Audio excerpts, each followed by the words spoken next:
go for either one. Are they trying to bait Fireflux into it right here? Is it like, listen, we want you to, it's like, just pick the Joy or Nolan here, man. Just pick it, because they have some sort of answer to it ready. I'm really surprised because Irad had a monstrous Joy in group stage. I mean, like, I forget who they were going up against, but it was just insane the amount of damage Irad was doing even in the early game. So I'm really surprised it's not what they're going for. Again, could be the old wait and bait. They might have a plan ready to go. CC going to get picked up by Alien in the EXP. We saw Alien, even after taking a couple deaths against Blacklist, still be able to scale very well on this CC. Yeah, I mean, RRQ seems to be not playing around this time around. So, I mean, they're going gung-ho. And, I mean, Fireflux doing exactly the same thing. I mean, they have the poke, the peel. They have a little bit of setting. But to be honest, like, right now, I'm more into RRQ's draft than Fireflux. They do have a couple key picks, which the last two picks could be the make it or break it for the team comp. But again, there's so much open. Right now, they need to start targeting the gold lane. I mean, they could target the gold lane. Sunshine's actually been a complete menace. I do like the Valentina ban, though. I mean, that could be that they're going to be picking some heroes that they just don't want the lane to be stolen. I mean, Nana still available. So yeah. You have some good picks. You have Vexana. Like, RRQ still has a lot of loaded picks available. They also need to ban on the side of RRQ. On the side of Fireflux, we still need a jungler. We still need a gold lane. So RRQ going to kind of hammer into the gold lane since they've already picked up Claude. We take out the Brody. I mean, we take out the Bruno.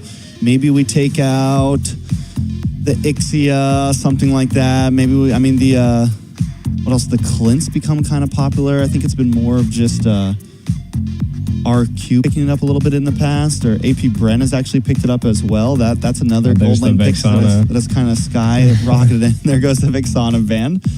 So this leaves RQ with just, I mean, there goes the Nolan ban. Fireflux will get first pick here though, right? And both teams still need a jungler. Does Fireflux finally commit and go for the Joy here? I mean, to be honest, that would be a good hero to be able to catch the Claude. They need something that can definitely pierce the back line, because you're gonna be dealing with that Claude quite a bit, and depending on what mage is picked up here, which Fairmiss is still technically open. So if they opted to go Fairmiss, RRQ would just be a tanky comp. And I mean, it would scale really well with the Claude and the Benedetta. So I mean, there's still, again, Nana definitely has one of the highest win rates, so that could still be picked on the field. The Fredrin being picked up, it's good. I mean, they need a little bit of a heavier front line, I would say. The Ruby, you got the Ruby and the Fred, but these next picks, I think, are going to be pretty crucial for Fireflux. I mean, overall, Fireflux, you know, pretty simple. A little bit of a front to back, not too divey overall. RQ gonna pick up the Basha here, keeping things simple, not risking too much. I feel like both teams just taking a pretty safe approach to it all. And there's the Aurora pick. I think a lot of us expected to see more Aurora this tournament. She did take some slight changes, you know, from where we saw her before into the tournament and everything. So I think I was kind of surprised when we didn't see as much of her, but she still has been viable. She still has made some crazy plays in the playoffs. So in the hands of Octa, excited to see how it goes. I knew the carry was about to come next. Just they have a tanky setup here with the Basha pick into the jungle, the carry into the backline. You got two backline heroes, solid backline peel, and then a good frontal fence. So we'll see. RRQ against Fireflux. This is going to be an interesting match. I still personally, even with the boxing and the Aurora pick, even though I think I would rather have seen like a Fairmiss or something like that, but I guess they're going a little bit more aggressive. So I still like RRQ's comp. I do think Fireflux could fight back here though. All right. Let's get it started, because we are about to jump into the land of Dawn for the third place match, the first game of the last day of Game of Future. This is going to be RRQ Rex Regum Qeon up against Fire Flux Esports. I'm excited to see how this goes. Lay us down, G. What do you think the win cons are? Who do you think's got the early game? Because we got plenty of time to talk with a quick pause. I was about to say, I think a win condition here is pause. No.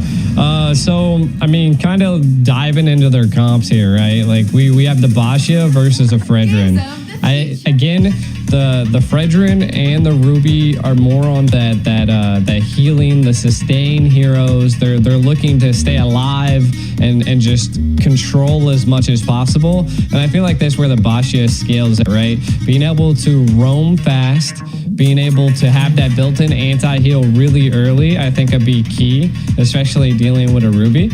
So I think that's the win condition for RRQ, is to just kind of keep them at bay, utilize the speed that you have in the jungle, and take control of the map and secure neutral objectives. For the side of Fireflux, though, I feel like they're really going to be the team that tries to bait RRQ out. They want to bait as much utility as they possibly can to then be able to engage. They did pick up the carry, so that's more of a late game marksman. So I would say that we'll see Fireflux do a little rough in the early stage. Once into the mid to late stage, I think if Fireflux is they're aiming for that part to then turn it around on them. And I feel like that's how Fireflux is going to win there. What do you have any different takes? I mean, I think I'm thinking something similar. I want to take a quick look back at the draft real quick. Pull it up real quick. Guys, I do think, I mean, so they pick up the carry as their last pick for Fireflux. Definitely something that needs to scale. But RQ kind of along the same lines with the Claude, the Aurora, heavy CC on the side of RQ as well. Let's go. The main thing that RQ is going to have to worry about when we get into a little bit in the later game is dealing with the Novaria, right? Dealing with that long range. They do have the Basha and they also have the Vendetta. So yeah, they have some answers to that, I feel like. I feel like RQ has a few more answers than what Fireflux exactly does. The only real diver that Fireflux has is CC, who can dive but doesn't really cause that, like, the damage is there, but it's not something like a Lapu or a Terizla that kind of causes CC and locks down the back line. It just kind of harasses the back line. Yes, the damage can very well be there and get the kills in, but Fireflux is still kind of lacking a way to shut down the Claude or shut down the Aurora. They're really kind of looking for the opportunity. It's more just like a roll over you comp. We're going to come at you head on, and we're going to just try to kind of steamroll you down. I can see it. I also think that it'll come down to severe tactics, right? From the side of Fireflux, their positioning's going to have to be like on point. They're going to have to utilize probably again, they don't want to get steamrolled too early, so probably a little bit passive in the early stage, because Fredrin's not going to jungle as fast as Basha, right? So I feel like that'd be the key, is to watch out for that, and then just positioning. Overall, how fast the EXP can rotate and help, I feel like will be a benefit for Fireflux. That's what the CC is capable of doing. But so does Banana, right? Like the Benedetta is just insane at movement, and there's already quite the game happening here in the middle. All right. I'm excited for it. Finally jumping into game number one. Luckily, the pause wasn't too long. Now, you mentioned EXP laners, and I want to touch on that because I do believe that the way that whoever kind of ends up winning out, I think, in this EXP lane is going to be huge for each team. Both of these EXP laners have the ability to rotate pretty quickly. Both of these EXP laners, I think, are going to be crucial in the fights. But look at the Frozen already on to Apex 47. RQ already showing some heavy aggression, kind of taking control of the river, but Banana taking some damage as well. This is not your typical bulky EXP laners. They're definitely going at it. Hello, Timon. We're having some technical difficulties in game here. Again, what up? Just kind of going back onto the EXP spot. I do like what's kind of going down there. You can tell that each side has that poke and that peel, and I think it'd be just outmatching that, right? If CC can keep the Benedetta at bay and not allow her to rotate, I feel like that'd be a win for RRQ, right? But if she's able to win the lane and be able to rotate, then that's a huge win for Fireflux. So we'll see how it goes out there. Now, a Claude against the carry, if I'm not mistaken, like a Claude definitely is going to be shining against the carry in the lane. So I feel like it's going to be a little bit harder for the carry in the early stage. It's going to definitely rely on the minnow to roam a little bit, but the minnow also has that sustainability, which is what I think is going to be, again, both sides have the sustainability, but more RRQ has that, they can initiate the sustainability versus the other team just has it passively depending on hitting minions and heroes. So I think it'll come down to key plays by the minnow as well. I think one of the things that RQ Hoshi does have going for them here is they do have a lot of mobility, right? You mentioned it with the Basha.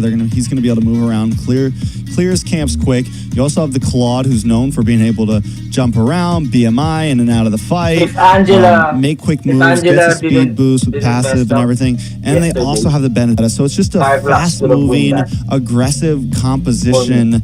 You add that, you layer that up with the CC supplied from the Aurora, the CC supplied from the Minotaur, and it is definitely deadly. Fireflux, I see them a bit more just kind of grouping up, wanting RQ Hoshi to come to them, using the Ruby as kind of the stopping point, the thing to kind of slow down RQ and all of their movements.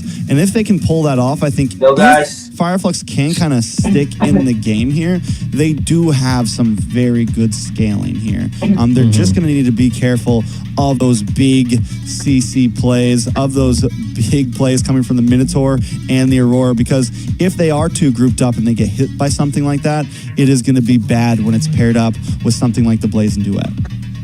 Yeah, and I think ultimately that's why RRQ went with more of the Basha, was just because it has that mobility and can avoid the Ruby. But we're going to be getting back into the game for a second time here. Well, let's get it, Trex. Let's see what actually goes down. Kind of wanted to know what was really causing some issues there, but hey. Ooh, TNZ hitting him with the the fade, man. The glacier. That's what I was saying. Oh man, that bro. Aurora, the CC from Aurora is honestly insane. This is one of the reasons why I expected to see a bit more of her. With the way that the meta is right now and how reliant so many comps are on heavy CC, you're having 3, sometimes 4 heroes that all have some sort of lockdown, all have some sort of freeze, all have some sort of immobility. It's just huge, and she plays very well to it. Nice knockup coming from Brusco, gonna try to lock onto Tianzi. Tianzi takes a lot of damage from the Electo final blow. Banana able to get the kill. Alien still in the midst of things. Rosa coming in as well, but Arad able to take the first turtle of this game. Octa goes down though. Rosa able to pick up the kill. Arad now moving on to the next, but Alien finds another one. Brusco goes down, so it's a 2 for 2. Turtle over to the side of RRQ though. That was probably the most dramatic death I've ever seen in Alien. Kinda in a little trouble. Do we see Only next, redeem yourself. Doesn't have an ultimate, but they're still coming out at him. What is this aggression? Arad gets pulled back with the offended, taking a lot of damage. Alien gonna be able to pick up the kill. Apex 47 may go down for this. Uses a little bit of bushwork. Alien taking a bit of damage as well. They're duking it out already. Alien able to get back under the tower to safety with a hop and a skip. I like him. 3-3. Gold at a standstill. The style play is coming from Alien right there. Definitely great to see. 3-3. Both teams are at it. Banana though overstaying their welcome a bit.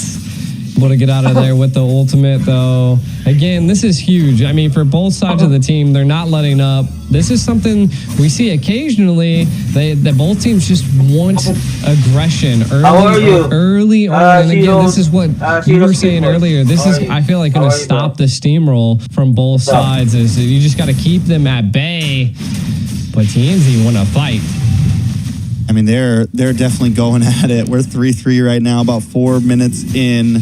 Next turtle is going to be up in 30 seconds. Now, Banana and Alien both have not taken a death yet. They're both doing great in their respective EXP lane. And I think, oh my God, the damage from both of them. I love this meta of EXP laners right now. It's not your old school, bulky, never-ending fight. These guys are moving and they are aggressive. A little bit of action up on the top side as well. A nice meteor connects onto Skylar to get brought down to about half health. Tienzi going to take a glacier to the face. Frozen up there. Both teams deciding to disengage. At this point, I feel like RRQ might want to do something against Alien. They're definitely a back and forth battle happening down in the EXP lane, but if they're able to scale with the CC, it could be a little bit of a problem for Octa and even possibly Skylar. So we'll see first turtle, well, the second turtle happening right now. We'll have to see. I mean, Banana is ready. Look at holding the mid bush here to possibly catch CC on the rotate, but Alien reads it very well. Who's going to get the engage here, Trey? Banana has the Petrify ready to go. I'm excited to see Banana try to make the play into the backside. Alien able to zone away Brusco here. Damage is already starting to connect up. Apex 40 comes in, but a nice Merlin Spear out of 3 members locked up by the Glacier as well. Comboed. And down comes the Appraisal's Rat. Tienzi able to pick up a kill, but a Rat in trouble here. Going to get taken out as well. 2 for 1. Apex 47 goes down. Turtle still on the map of Tienzi's. And that spot Banana might try to engage onto this, but Rose is there to back him up. Banana might have to back off. Alien now rotating up as well. Rosa with the meteor looking for the next target. Gonna move back with Tienzi though. I mean, both teams are being very patient here. Like each team they're just taking as much as they possibly can. The turtle doesn't go to anybody, which is wild. And not only that, they rotated EXP and gold lane at the 5-minute mark, but ooh, nice time offended. Followed up by the meteor. A lot of damage onto Octa. The passive does proc. Octa, though, gonna go down. Able to get a quick freeze onto Apex 47 to buy Brusco a little bit of time there. But still, Fire Flux taking the lead here. Banana trying to get now hanging out. Waiting for a back line rush there. And that's where, I feel like Alien's gonna do great against the front line of RRQ Hoshi, to whereas Banana's going to do amazing to the back line of Fire Flux. And which one's going to be more important? Oh, a lot of trouble for Rosa. Banana looking for the final hit, able to find it, now taking a lot of damage from the Blazing Duet. Skylar comes in as well.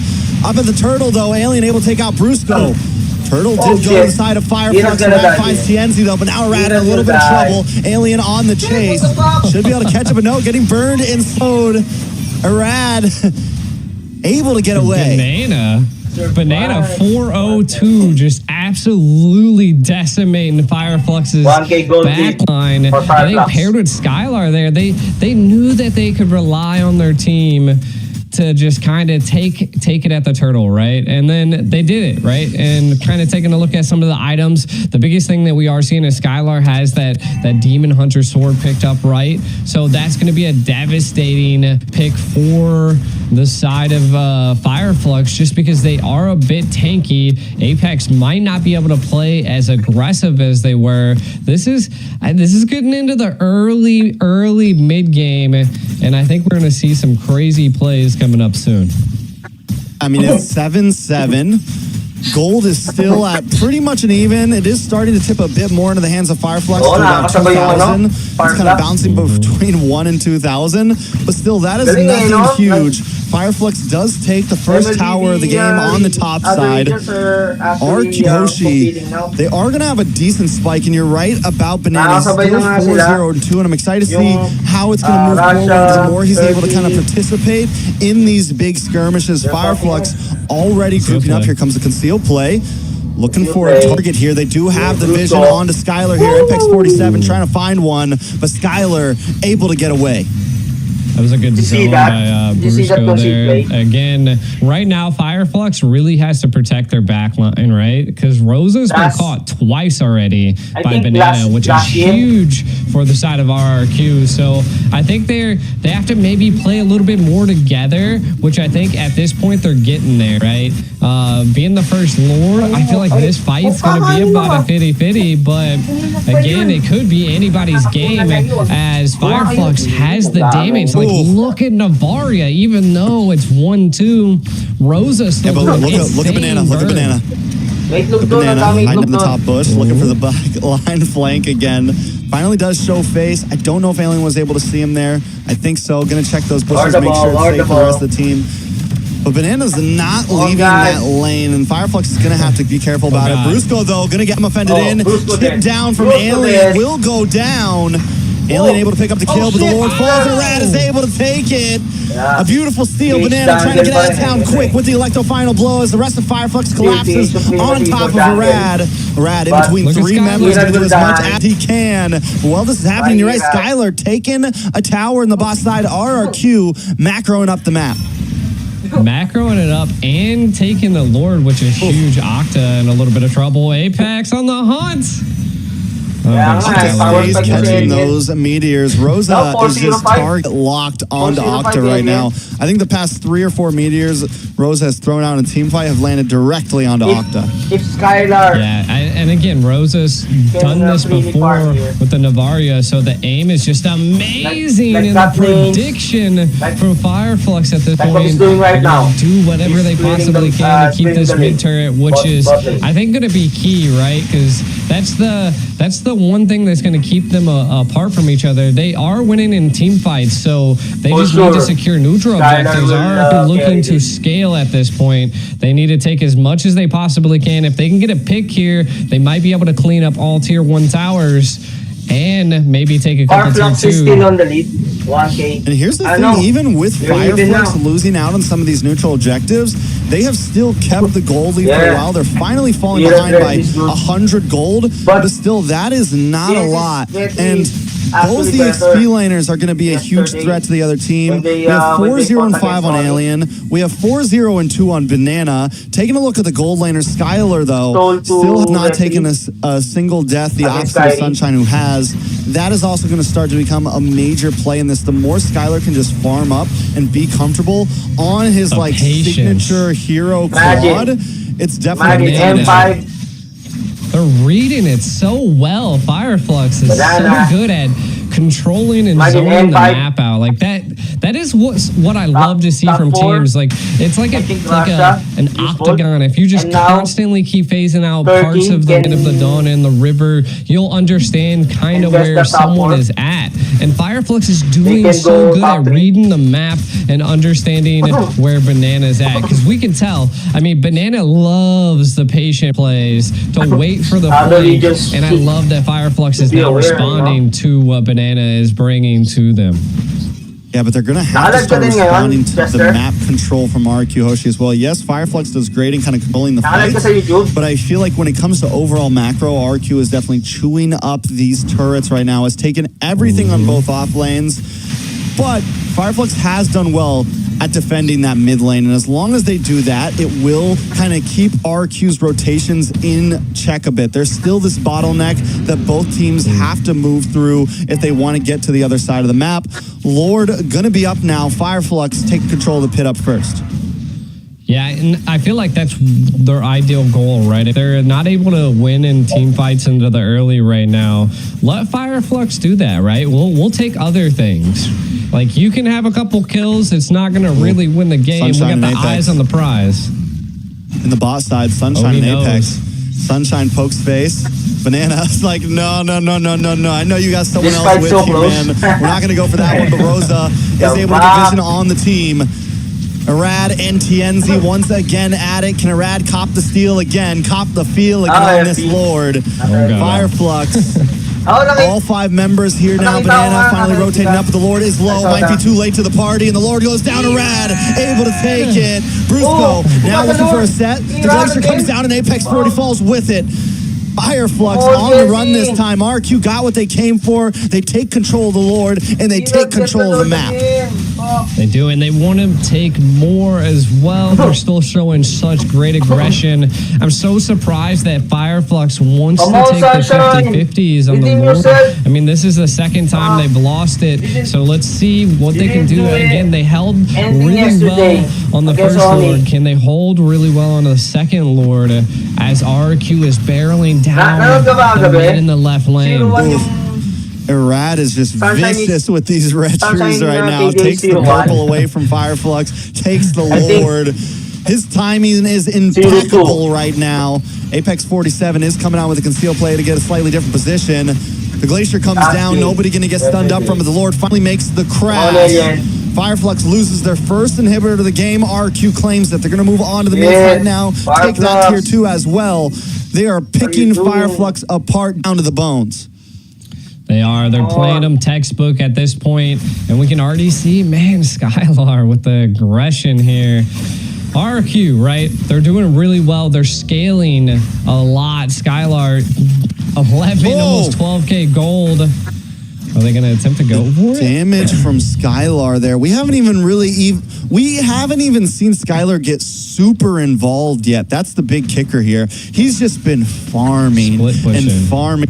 And RQ has still been able to handle these fights very well. We haven't even seen like an insane backline blazing duet or anything yet. He's just been kind of chipping away, and now he is going to come in. Brusco there with an Owen's Fury, able to get a big knockup. Octa finds the kill. Apex 47 now on the run. Alien holds down the front side, but RQ took down one, and that's all they needed to advance this fight. Skylar going to move on to the orange buff, just patrolling the jungle right now, looking for angles, looking for flanks, and that's how RQ has continuously won these team fights. Come on.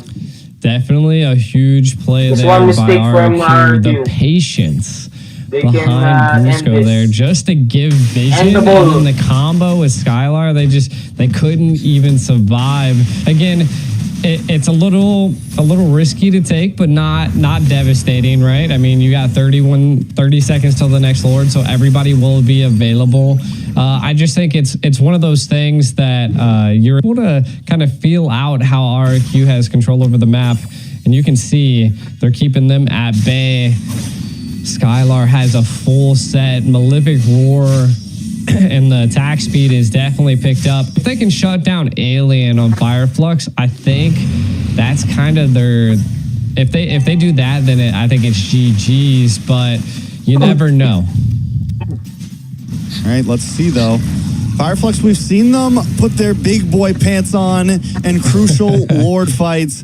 You know, you mentioned earlier that maybe they shouldn't go for the 50-50. Maybe they should try to take a fight before the Lord pit. Brad already knows that's what they want. And now they're going to move on to Apex 47. Arad takes a quick turn. Brusco unable to land the Minoan's Fury. Fireflux baits that out, and they still all got their ultimates. Yes, there is a backdoor possibility from Banana, but it seems that Fireflux smells something in the water.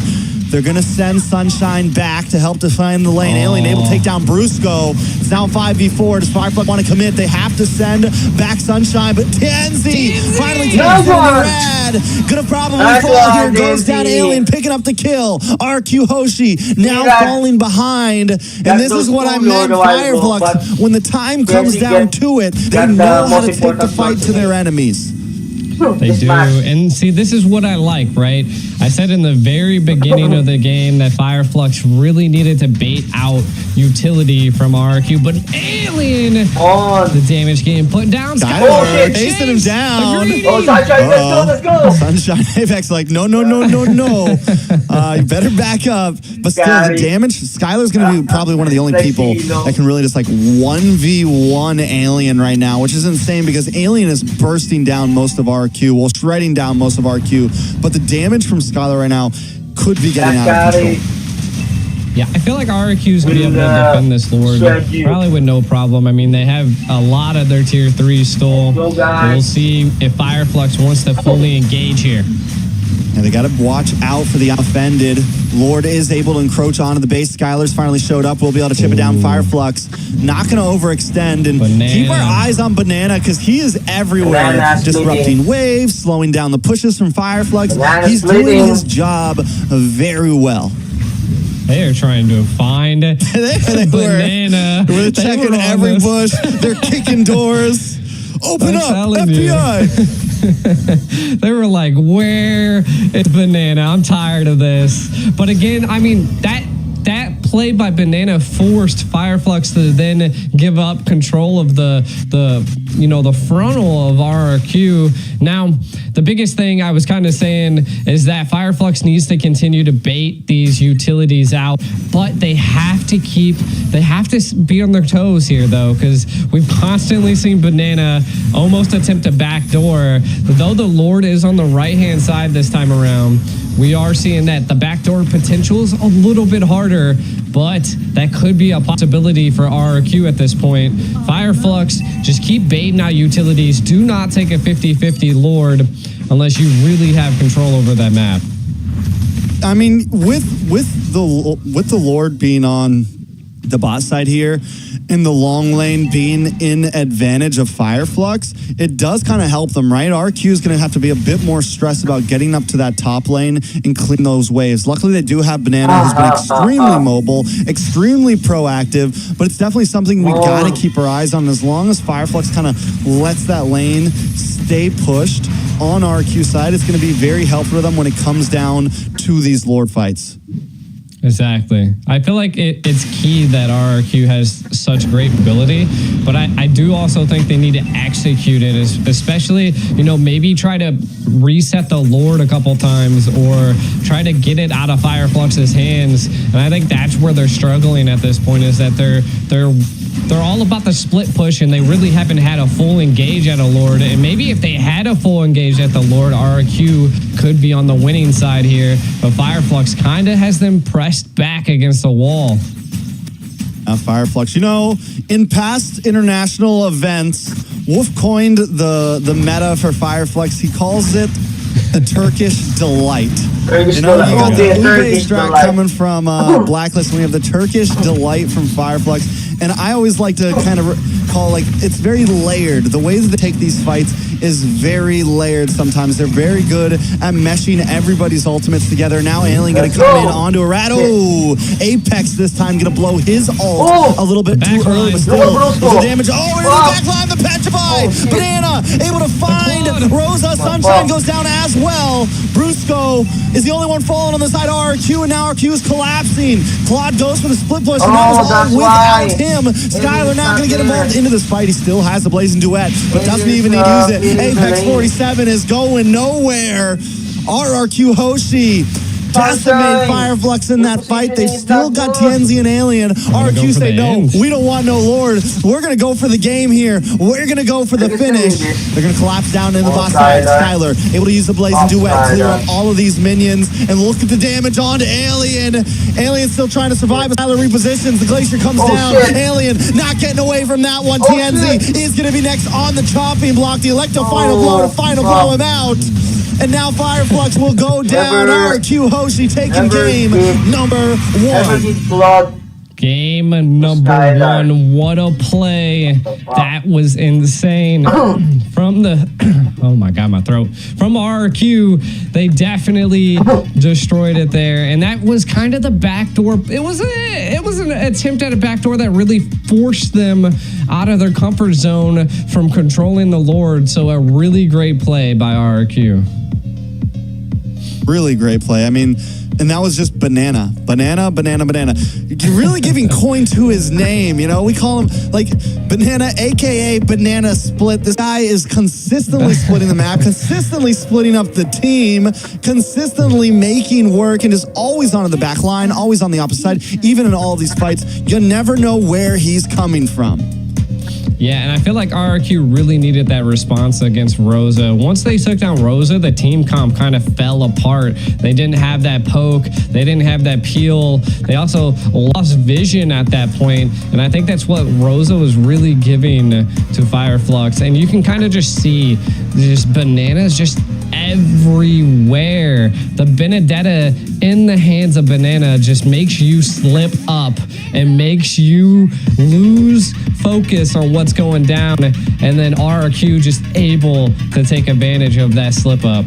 Banana. Yeah, I mean, just did an overall amazing job. And just a good game from both teams, back and forth throughout it all. But in the end, RQ, I think where they really won was just in the overall macro and map control and making and their positioning on the map in general. Fireflux took the more simple approach of keeping their team grouped together at a time, kind of keeping everyone in the same positions, and RQ took advantage of that. Banana took advantage of that. And with having Rosa, who wants to get vision on the whole team, but normally always sending it at where the group is, as long as Banana was able to stay out of the Astral Echo, then they're all good. They always have someone who can get to the back line, and that's exactly how RRQ was able to take advantage of it. Yeah, and I mean, we could really say that Fireflux just had complete control over the map, and that's just one utility that RRQ was able to utilize was just their mobility. And I think their mobility was the key victory here, and they utilized it to the fullest. And then RRQ able to take the win there. My God. Look at the robots in the stadium right now. They're hyped too, just like the rest of us. Let's take a look at the MVP. Who would have guessed it? RRQ Hoshi Banana, 6-0-4, 23% damage, nothing too major. I think the real takeaway on this was just his positioning on the map, making the game-changing plays. He's going to strike fear into Fireflux coming into game 2. If he gets something like the Benedetta again, they're going to have to find an answer to it. Yeah, definitely. And again, the carry pick has just not been shining recently, right? Even though that Sunshine was able to pick it up, it just I didn't feel like it played a crucial role. And I think that again, Banana just kind of upsetting Fireflux's team comp. All of the squishies in the back line, Banana was like, "Yep, that's me. I'm there." And RRQ just did a fantastic job. And then you got to give it up to Skylar too, right? Like, we didn't see him in too many fights. He was just constantly farming, constantly applying split pressure alongside Banana, and it takes them to a 1-0 against Fireflux. But here's the thing too, is because Skylar was able to scale like that, Alien eventually was not a threat to him. The one hero on the side of Fireflux who was meant to kind of dive into the back line, they were unable to deal with it. And maybe the reality is that they were targeting the wrong person all along. Maybe Skylar wasn't the real issue. Maybe the real issue was Banana. Now, we do have a player versus player stats here. Skylar against Rosa, the Thorn Queen, some like to call him. 2-1 kills. Both players doing well, but in the end, RQ comes out on top. Now, I think it was an amazing game, G. We're going to be jumping to a video very soon. Any final words about the game? The squad is Skylar's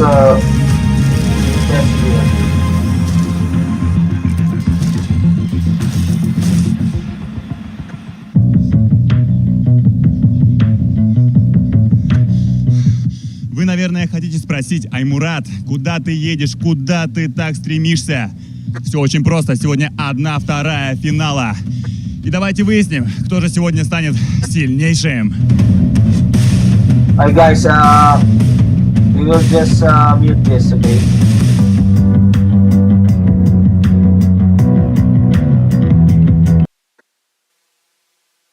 Might give me a copyright for this. So I just have to mute this.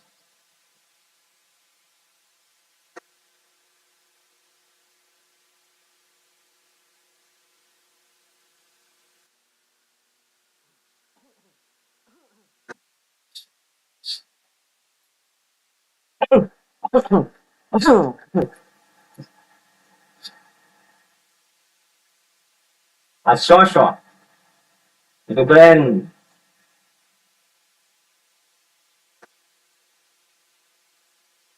Russian.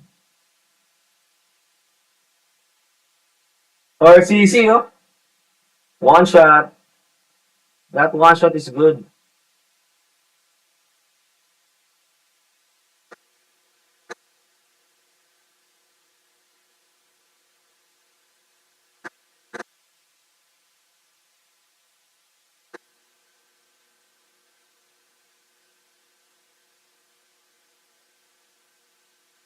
Is it Russian or Japanese? It's like a Japanese.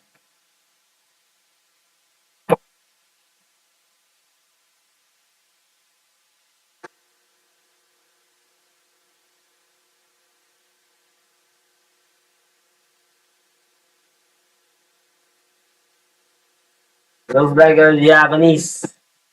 Oh shit. Russian.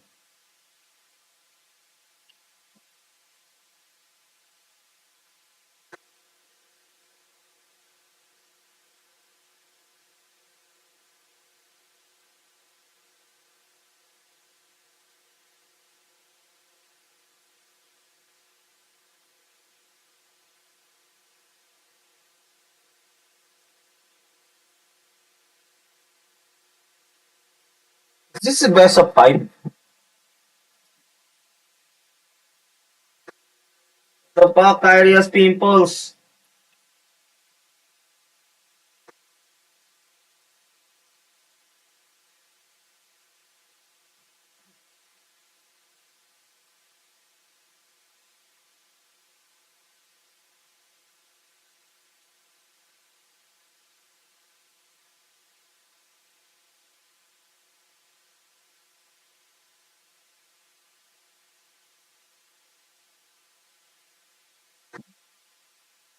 I think I need to go to Russia.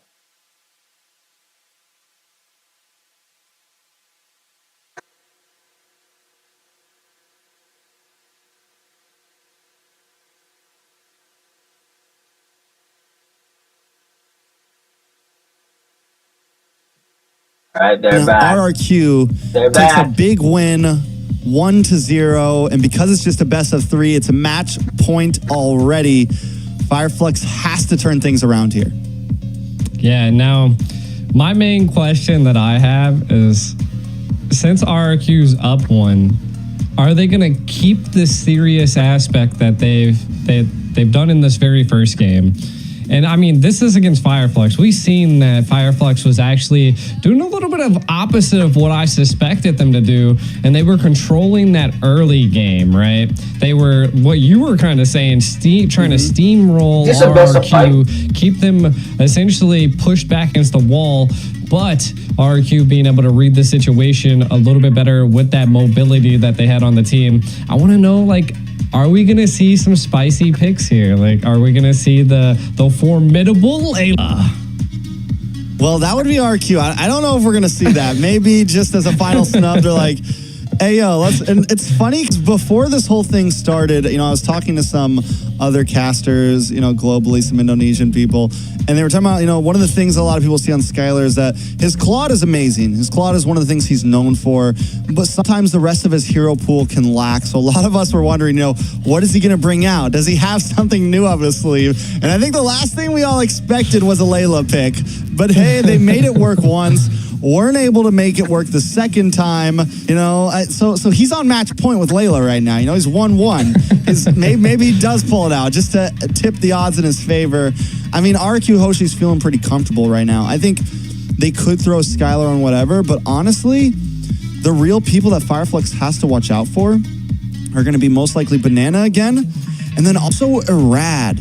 Irad right now in the Lord Pit is just outclassing TNZ. In the early phase, he's able to secure those turtles, even when it's even when it's not in his favor. He's able to secure those lords, even when it's not in his favor. So they have to find a way to zone him away, and they have to be able to do that without getting flanked by Banana at the same time. And Wait, I guys, think I that just Fireflux would have won that game if that was the case, right? If they were able to zone out Erad in the Lord Pit, I feel like they definitely would have had full control over, and they would have kept that steamroll going. And I just think it was just, I don't know if they felt pressured by the split pushes, or again, that's just what causes teams to fall apart, is when they have to make major decisions like that, right? When they have to decide if they want to send someone to stop that split push or respond to it. And then the moment that they didn't send anybody, Banana just took advantage of it. They're like, well, you know, like, I'm going to just wait back here until Rosa comes back, and I'm going to just take him out, right? And that happened multiple times. And I feel like that's what Fireflux has to really do here, is to maybe dial, not dial back, because I felt like they were doing excellent. How about that? Can you hear me now, guys? I feel like they need to figure out how to control RRQ's mobility. Banana in general. Do they ban out something like the Benedetta here, right? Like, do they start to focus on it? Or do they pick a composition where you don't have so many loose ends? Because Novaria is always going to kind of hang out very far in the back, away from the team. And that's where the Benedetta was just such a great answer to what Fireflux was bringing there. Because you want, like, you kind of need Apex 47 to hang out with the team and maybe help out with that back line, but you also need Apex 47 to make those plays in the front side. And because Apex 47 was trying to zone away Irad, everyone else on the side of RQ, if they wanted to have full access access to the back line. So great answer. This time Fireflux is going to ban out the Navaria, meaning they don't really want to go for it this time, but they also don't want to give it up. True. And I kind of want to know if Fireflux has that fear factor. So far, doesn't seem like it. I think they might be trying to bait maybe them being able to pick up the Guinevere, but RRQ might respond with that being banned out. We'll see. Maybe they bait something else that's a little bit more enticing. I don't know if there would be anything else more enticing than Matilda than a Guinevere. So we're probably going to be seeing the Guinevere ban. A lot of teams don't want to see that on the playing field at this point. Now, Fireflux, what do they do to respond to this? This looks like we're going straight back into the same bans besides the Navaria here. They could. I mean, the Nana was available last time. I felt like. I don't know. I mean, the Navaria, yes, it was good, but I think RRQ countered it really well in the draft phase. So it comes down to it that I feel like Nana would be a safer pick at this point for Fireflux. Oh, you think Turista? Yeah, I mean, it's definitely something that can stay with the team, and if that's if they want to go for more of the Ube-esque strategy where everyone's grouped up, yes, you definitely want a mage who's going to hang out with the team. They do go for the Joy Ban this time, so they are going to put on the map, even though it wasn't picked at all last game without being banned. But still kind of foreseeing, and they don't want to ban out the Gwynny because they want the Gwynny here. So now we're putting RRQ in this position of having to choose, right? What do we want to take out? I think Gwyn is definitely very viable. Last time RRQ did ban out the support, I'm having a total mind blank right now, did ban out the Angela and the Barats along with the Arlot. So do they want to ban that again or switch it up? Yeah, I mean, I can't particularly say that I've seen Fireflux pick up an Angela, so I'm not quite sure what why they wanted to get rid of that last time. I guess it could have been played into something, but they're going to opt to go for the Ruby. Okay. So Fireflux did pick up the Angela against ONIC yesterday. They lost with it. They did lose with it. They played the Angela Joy combo, but there goes the Guinevere for the side of Fireflux. RQ now got to respond. Yeah, I mean, so 2 picks. You get 2 solid picks. Minnow is still open. I feel like Minnow was such a clutch. Minnow's always good. Like, I mean, as a roam, it's there. You've already got rid of the Arlot. You've already gotten rid of the Ruby. So, like, the roam position is very secured, I would say, for RRQ. And then they could respond with the Claude again. Like you were saying, Skylar's all about the Claude. If they're going serious here, I would just pick up the Minnow and the Claude once again. But they're going to go the Minnow and the Nana. The Nana. Oh, Nana. The Nana. Banana. I like it. I mean, I think the Minnow right now is very similar in a very similar position as the Guinevere. It's been picked a lot and has a great win rate in playoffs right now. It is probably the most used and highest win rate roam in Games of Future right now. It is not just picked for no reason. But here goes Rosa's signature pick, the Lilia. Whenever Fireflux gets pushed up against the wall, there's one thing they like to do is, all right, let's get back to comfort, boys. Let's do what we know best. Now, here's the problem. Last time we saw Rosa on the Lilia. Oh, Fanny. The Rat Fanny. Oh, my shit. Spicy. That is very spicy. Could be why we saw the Ruby ban here from the side of RQ Hoshi. That's kind of scary, and that's a pick that makes you completely have to switch gears. That is a pick that makes you like, oh man, now we have to draft something in for this Fanny. They could go for something like the Cho, they could go for the Kufra, they could go for a Franco, Kaja. They have some options to deal with it. Fermis is also still open, but they already have the Lilia, so it would have to be something like a Roam Fermis, which isn't as viable right now. Some options for an answer, but it's still kind of tough. What I want to know is what RRQ is going to pick up for the Marksman. Right now, it's looking a little dicey. They're going to get rid of the Naden. That's good. I like it. They also got rid of the Tig on the side of RRQ in their ban phase, which, again, from Fireflux, I feel like they're either going to go a little utility, and because they're going to need a little bit more CC other than TNZ. So Apex, we could see, I mean, the R lots out of there. They've just been utility. They don't want to see any utility picked up for RRQ. And again, they're kind of doing that split push play that we're going to probably be seeing again. Fireflux could ban out the Benedetta here. Yeah, could ban out the Benedetta. I don't really think at this with a Fanny on the field, it's like Skylar can pick whatever marksman he wants, really, man. Like, because Irad can be down to that gold lane in a matter of seconds at any time. I think the real pressure is gonna be on on Fireflux's gold lane.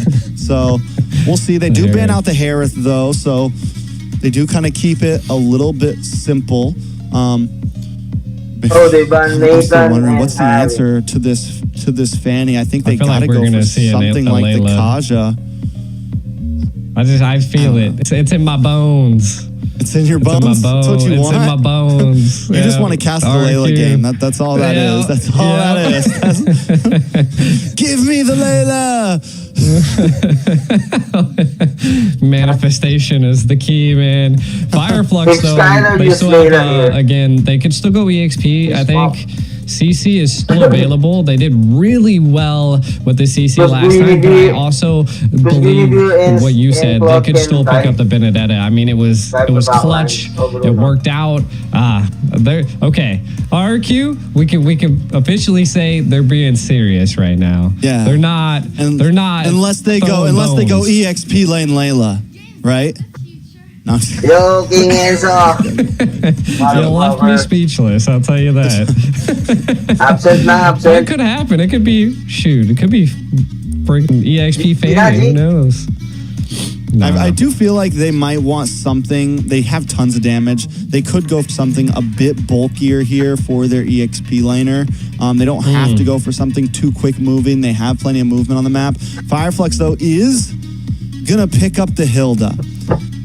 Okay, so they've opted for like plan B against the Fanny, right? We don't have lockdown. That's not something we really have here. Yes, they do have the penalty zone from Terizla. They do have the knockup from Gwyneth, but that is a hard hit on a Fanny. Like if Arad is moving the way we know Arad likes to move, and then it's going to be a little bit tough. What they're going to go for is more of harass, like you just said. We're going to invade. We're going to send Apex 47 in there time and time again. No matter how many times he dies in the enemy jungle, he'll be right in front of Fanny.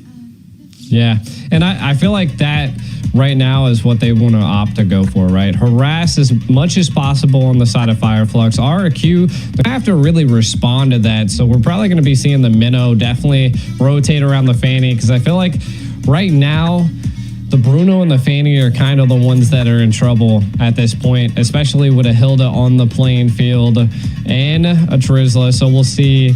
I love the minions taking themselves out there in the mid lane there. No, they both just take each other out. Tie game. I love these animations. Send us off, Shreks. Yeah, we're going to be jumping in to the land of Dawn for match point on Regum Qeon. Fireflux backs against the wall once again. Can they prove to the world that they are a force to be reckoned with? Can they claim third place? We'll find out in this game, kind of setting the stage here. Right now, to be honest, I feel like Fireflux is going to be winning the mid lane in the early stage, right? Because the Lilia just does, I feel like it's a great counter to the Nana. So I like it. We'll see. Fireflux is, but look at the lane clear there with the duo. And the pressure already on the Apex. Okay, I like it. RRQ responding really well. This is what they have to keep up, though. So they can't lose focus. They're going to have to rely on the left and the right lane to carry their own while they're able to take care of Apex harassment right now. I mean, one of the problems, you meant normally, yes, Fireflux would have great wave clear, but going to be using Apex 47 as that harasser. So Rosa's going to be alone most of the time in the mid lane. Rosa's going to kind of have to be able to compete by themselves. Rosa now, Arad now, locking on to Rosa there. Rosa doesn't have black shoes yet, so going to have to be careful, but we're already seeing the aggression come from the side of RQ. it's not like Ooh, I love the tenacity that Apex is going. But Skylar! Purify, Skylar goes down. Even after using the Purify, doesn't get knocked up, but there's no escape from Tienzi and Sunshine. Pero siguro, See, this is the problem that I believe that they were going to have, right? Like, they're going to have to kind of up on the left and right lanes and kind of going to get cut off here. Ooh. Brad does get level 4 there, but he's at the wrong side of the map. He's not going to be able to do enough damage onto Apex or Alien. Guys.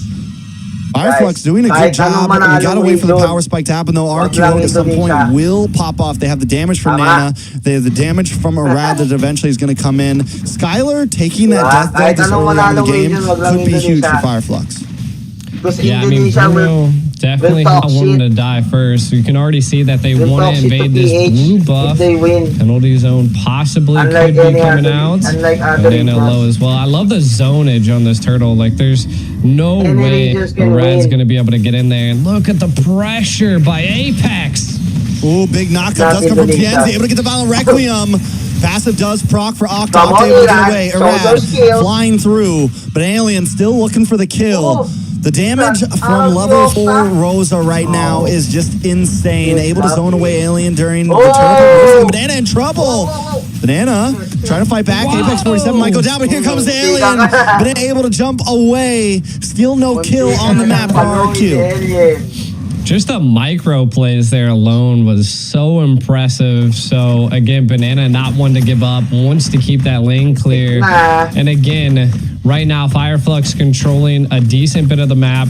They're going to have to keep the pressure up, though, Trex. They're going to have to keep this going, and we can see it that they have it. Now, this is just the early stage, though. If RRQ can make it into the late stage, Hilda's going to start falling off and not being so harassable. Oh my god, that's a lot of damage onto a Rad. Rad gonna have to go back to base. Tienzi in the midst at the orange pit. Doing some damage on Octa, but Brusco to knock up on 2 members, but Skylar still unable to unload, but Tienzi finally does drop. Skylar picks up the kill. Blazing Duet into the backside. Skylar taking a bit of damage, but Apex 47 has gone down. Skylar gets found from Rosa. It's a 2 for 2. Flux Esports still coming out on top. Sunshine needs a comfort hero. Yeah, I mean, being able to take out Skylar once again is going to be a problem for RRQ. Definitely want gold lane to scale, and we can kind of see 2,400 gold to 27, so not too much of a difference. Skylar does have the Hawes Claws, so has that sustainability, so we should see him staying a little bit more into the battles here, probably winning a bit against Sunshine now. As we can see, they know RRQ's like, we gotta help Skylar out now.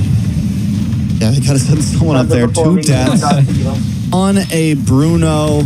You definitely want to be able to steal the Bruno. You want to be able to output the damage. And with that, it's going to give Fireflux a little bit of an advantage. They're about 1,000 gold up. They're going to take another turtle here, most likely. The Fanny still unable to pop off. And normally, you'll want to be able to ball with the composition that RQ Hoshi has. And they're getting majorly slowed down. Yeah, but at least they're not taking a death. Erad hasn't taken a death just yet. Apex still giving great vision over the map, but again, gonna have to watch out for some of these key plays. Oh, Apex 47, a little bit of trouble. Yeah. Taking some damage. Rad uses the cutthroat, but unable to find him. Octa has finally locked in the Genius One. We're gonna start seeing a punch come from her. RQ, she's still unable to make a big play, though. Oh, shit. Blazing Duet not doing anything right now. Banana! Banana goes down. Tienzi is everywhere on this Guinevere, and this is why the Gwynny has been so contested. It is almost, it's crazy to say, it's more active right now than the Fanny. It is more all over the map right now than the Fanny. Yeah, ooh, Octa. Another one into the mid side. Octa will be safe, though. Oh my God. RRQ is just having a tough time staying alive. Blue buff probably about to be taken. This is rough for RRQ. A little bit of a spicy play picking up the Fanny and Fireflux making them pay. Again, I think it's going to come down to the split pushing potential that Erad's going to bring to the playing field. We do see a conceal play here. Conceal play to the top side. Sunshine and Rosa there behind Apex 47. Skylar takes a bit of damage, dashes to the left, able to get another free hit onto Rosa. The black shoes are popped. Fireflux still Fireflux would've okay. won that Bananas rotated up to the yesterday. top side as well. The game. As Arad clears the bot wave. Fucking Nothing banana. major happening just yet. 12 seconds to turtle comes. Come on, this Yeah. is. And again, I mean, if they There's can so control much, this you know? turtle pit, they could get something here, but maybe they're able to take Oh shit, Apex. he's dead. I mean, Apex goes down, but that's his Apex. job at this point. It's like, yes, they keep catching him. He's 2 always deaths down, but it doing doesn't that. make a huge difference. They do get it before the turtle right now, which could be big, but Arad is hanging out in the bot lane, cutting wave, going to get some minions to push onto that tier 3 in the bot side. Is he going to be able to make it up to turtle in time? Is that even part of the plan? I don't know if it is part of the plan. I feel like they're trying to take That's okay, turrets because fans. ultimately, I feel like turrets are the better Right. neutral objective here at this point because it's what you utilize to get away. Nice one. A lot of damage onto Alien. Brusco Octa, but wait, oh, Alien putting out the Good damage. boy. God. Skylar in trouble. Oh my Brusco, you God, gotta good slow good. down Alien. Fucking alien. Tyler can't even Nice get away. one. Tienzi now onto Banana, able to get another Jump, kill. jump. Tienzi 3-1-1 Jump, right now. Jump. And now the Turkish Delight collapses onto members of RRQ. You take our bottom tower, we're gonna come for your top. Oh no. Oh my God, Tienzi is just everywhere, man.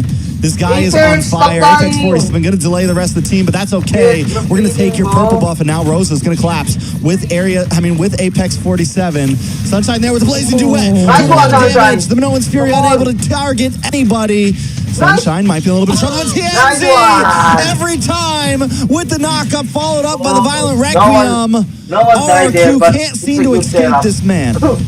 They can't, and look, oh my God, they're just everywhere. Fireflux pushing RRQ back against the wall. RRQ, again, they've done pretty good at split pushing. Like the towers are even, but the problem is that they've lost Just every stop single making turtle, mistakes and like they've lost a yesterday. couple lives, right? And they Like can win. again, Octa is going to be the saving They can win grace at this. this point. Be honest. The Nana just 3-0-1. If Fireflux is able to catch a kill on them, I feel like win that this. They could can be win this. what they really need to take full control over RRQ. Now, for the side of Fireflux, or for the side of RRQ, they got to get these split plays. But in the top lane, Oh, Up in the top lane, TNZ doing the 1v2 right now, and he's not going to leave yet. He wants Banana as well, but on the bot side, Apex 47 taking a little bit of damage, plays duet onto Skylar and takes That's him out. nice. But Rosa does fall for that take. Damage. Alien a little bit of trouble as well. They're trying to lock onto Octa here, but Apex 47's with him. A lot of damage onto Octa. Brusco Bye-bye. might just be next. Brusco Nice is one. going to look for the heal, but no! Sunshine flickers in and finds the kill with the BMI. And up in the top side, Banana Ignore the gets ball. shut down onto Ignore the ball. TNZ.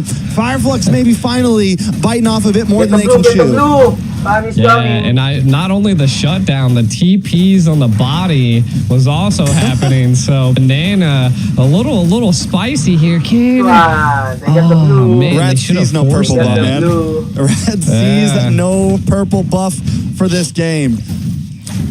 What, 5100 versus what, 59? So the jungle's not too far apart. I think the big difference that we're seeing here is the Bruno versus Claude, right? Like the Claude's already picked up the Demon Hunter, so the damage is going to be coming out onto Brusco, which is literally their saving grace in some of these team fights. Though I do like the split play action happening here.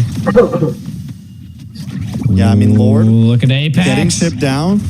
Apex 47 in the boss side, gonna harass onto Rad. Rad's got to make it way to the Lord Pit. Does RQ not want to try to fight this out? They're not too far behind. 4K Come on, deficit. We've seen Sunshine. teams take Sunshine. fights with lower gold Still leads. 103. Now, They're just Rosa, keeping them though, at the bay. zonage from Rosa. This is the great thing with Wow. Lilia. Rosa plays Lilia like it's an EXP laner, man. Wow. In your face, and there's the violent Banana Requiem on a dead. Banana. Banana Rad dead. now trying to come in. Nice Nolan's shot. Fury Go gets the block. double knockup onto Go Tienzi, block. onto Apex 47. Tienzi goes down, but Sunshine's here to clean him up with amazing What the duet. fuck? Skylar gonna be Sunshine's next. A popping triple off. kill. Make it a maniac. Keep on going, boy. The sunshine don't shine down here for RRQ. The Lord is going to be taken by Fireflux. Maybe I don't think Sunshine's RQ is going to be able to do not anything. It's relevant nothing but anymore. Octa on the map right now. Let's take a look at the replay. Yeah, Sunshine was the saving grace right here. The Minnows Rage come out and knocked up quite a bit of Fireflux, but look at that three-person blazing duet into a maniac Skylar. I think he was just, I don't know what it was. He What's was just, Skylar's doing he there? was there, no escape. Just give it to him. Golly, Sunshine has come online 5-0-3. Silent but deadly. We haven't seen too much through him from the game, but that's that in the early phase when they were able to get those kills onto Skylar, when they were able to let Sunshine just free farm and do what he wants. Now we're seeing it really start to pay off, and the damage is getting out of this world, out of control as Fireflux encroaches onto these inhibitors right now. Rad gets a little bit of poke damage onto Apex 47. The Lord does not get the crash. It is not enhanced. They should be able to chip this down and maybe not lose a single inhibitor. Alien holding down the front line. Fireflux don't have to push their limits. Again, this is what RRQ wants to do, right? They want to make it to the late game. Securing and keeping your tier 3 inhibitors is where you need to be. Again, I think they're going to lose their second tier here. So, yeah, I mean, this is the safest position that RRQ could be in. It's just to keep it like this. They could, at this point, they have 102 seconds. Maybe ERED needs to start split pushing, kind of utilizing that. Fireflux at this point probably should just freeze lanes, kind of clear up all of the jungle, keep that gold lead going, and we can kind of take a look at some of the items. The Gwyn's building full defense at this point, just allowing Sunshine to scale and be the one to deal the damage here. Ooh. He was feeling out. He had a feeling that something was about to go down there. Again, I do think that Fireflux keep them at bay. You can see they've already controlled the map. RRQ looking for some play, maybe to try to get the purple buff. Could be a bait, though. Oh, Peanut got it. God. And it's not only Sunshine. Rose. Peanut got it. Did he get it? Did Rad finally get it? I think. Oh, no, Rose. I know. I mean, Rose has got a purple. Rose has got a purple. Yeah. Nope. So, no, Irad gets it. Irad gets it. Irad gets it. Finally. It's been 13 minutes of hell for Irad, and the purple has finally been secured. I mean, that's huge. This could be a play that they want to go for, right? Look at it. Okay. Look, he's the bait. Tienzi, though, was ready for that, man, and Irad knew it. So the fact that Tienzi, and you can see like the position and he went for that, if Irad fully committed there, Tienzi would have caught him, and Irad knows it. Both of these junglers, I'm talking about ultra instinct on both of them right now. Ooh, is he overstaying his welcome? Look at the collapse possibly going to happen. It's easy. Fanny can do that. All right, so RRQ sits back about 8,000 gold right now. Enhanced Lord about to come in, 14 minutes up. What do they do here? I mean, essentially, they just need to keep the split push plays up. You can see Apex kind of up there. Right now, RRQ really needs to bait and reset this Lord. Watch out for TNZ. Banana definitely avoiding it right now. Looks like they, again, I feel like Irad should be split pushing at this point just because they don't seem to want the Lord they want to pick. But RRQ maybe big play here. They get the black shoes out of Rose there, but Apex 47 in the backside. Alien with a big flicker penalty zone. Sunshine shredding them down once again. Skylar, there's no escape. Brusco going to be next with Sunshine able to be on my way. Apex 47 able to pick up the kill. Banana drops next. Fireflux taking out 3 from RRQ. They're going to try to end this. They're not even going to go for the Lord. Irad zoning down. He's going to look for waves, try to cut down the blood loss. But Fireflux isn't waiting. They don't care. All they need is one tank minion. They're going to move on to the top inhibitor. Lord, back up. Irad here, but wait a second. A lot of damage on several members. Alien going to chip down. Irad almost able to save the day, but not today. Fireflux Esports still dominating. The Blazing Duet comes out to clear it up, and RRQ pushed Fireflux. Fireflux pushed back. Oh, man. What a play by Fireflux there. Look at him.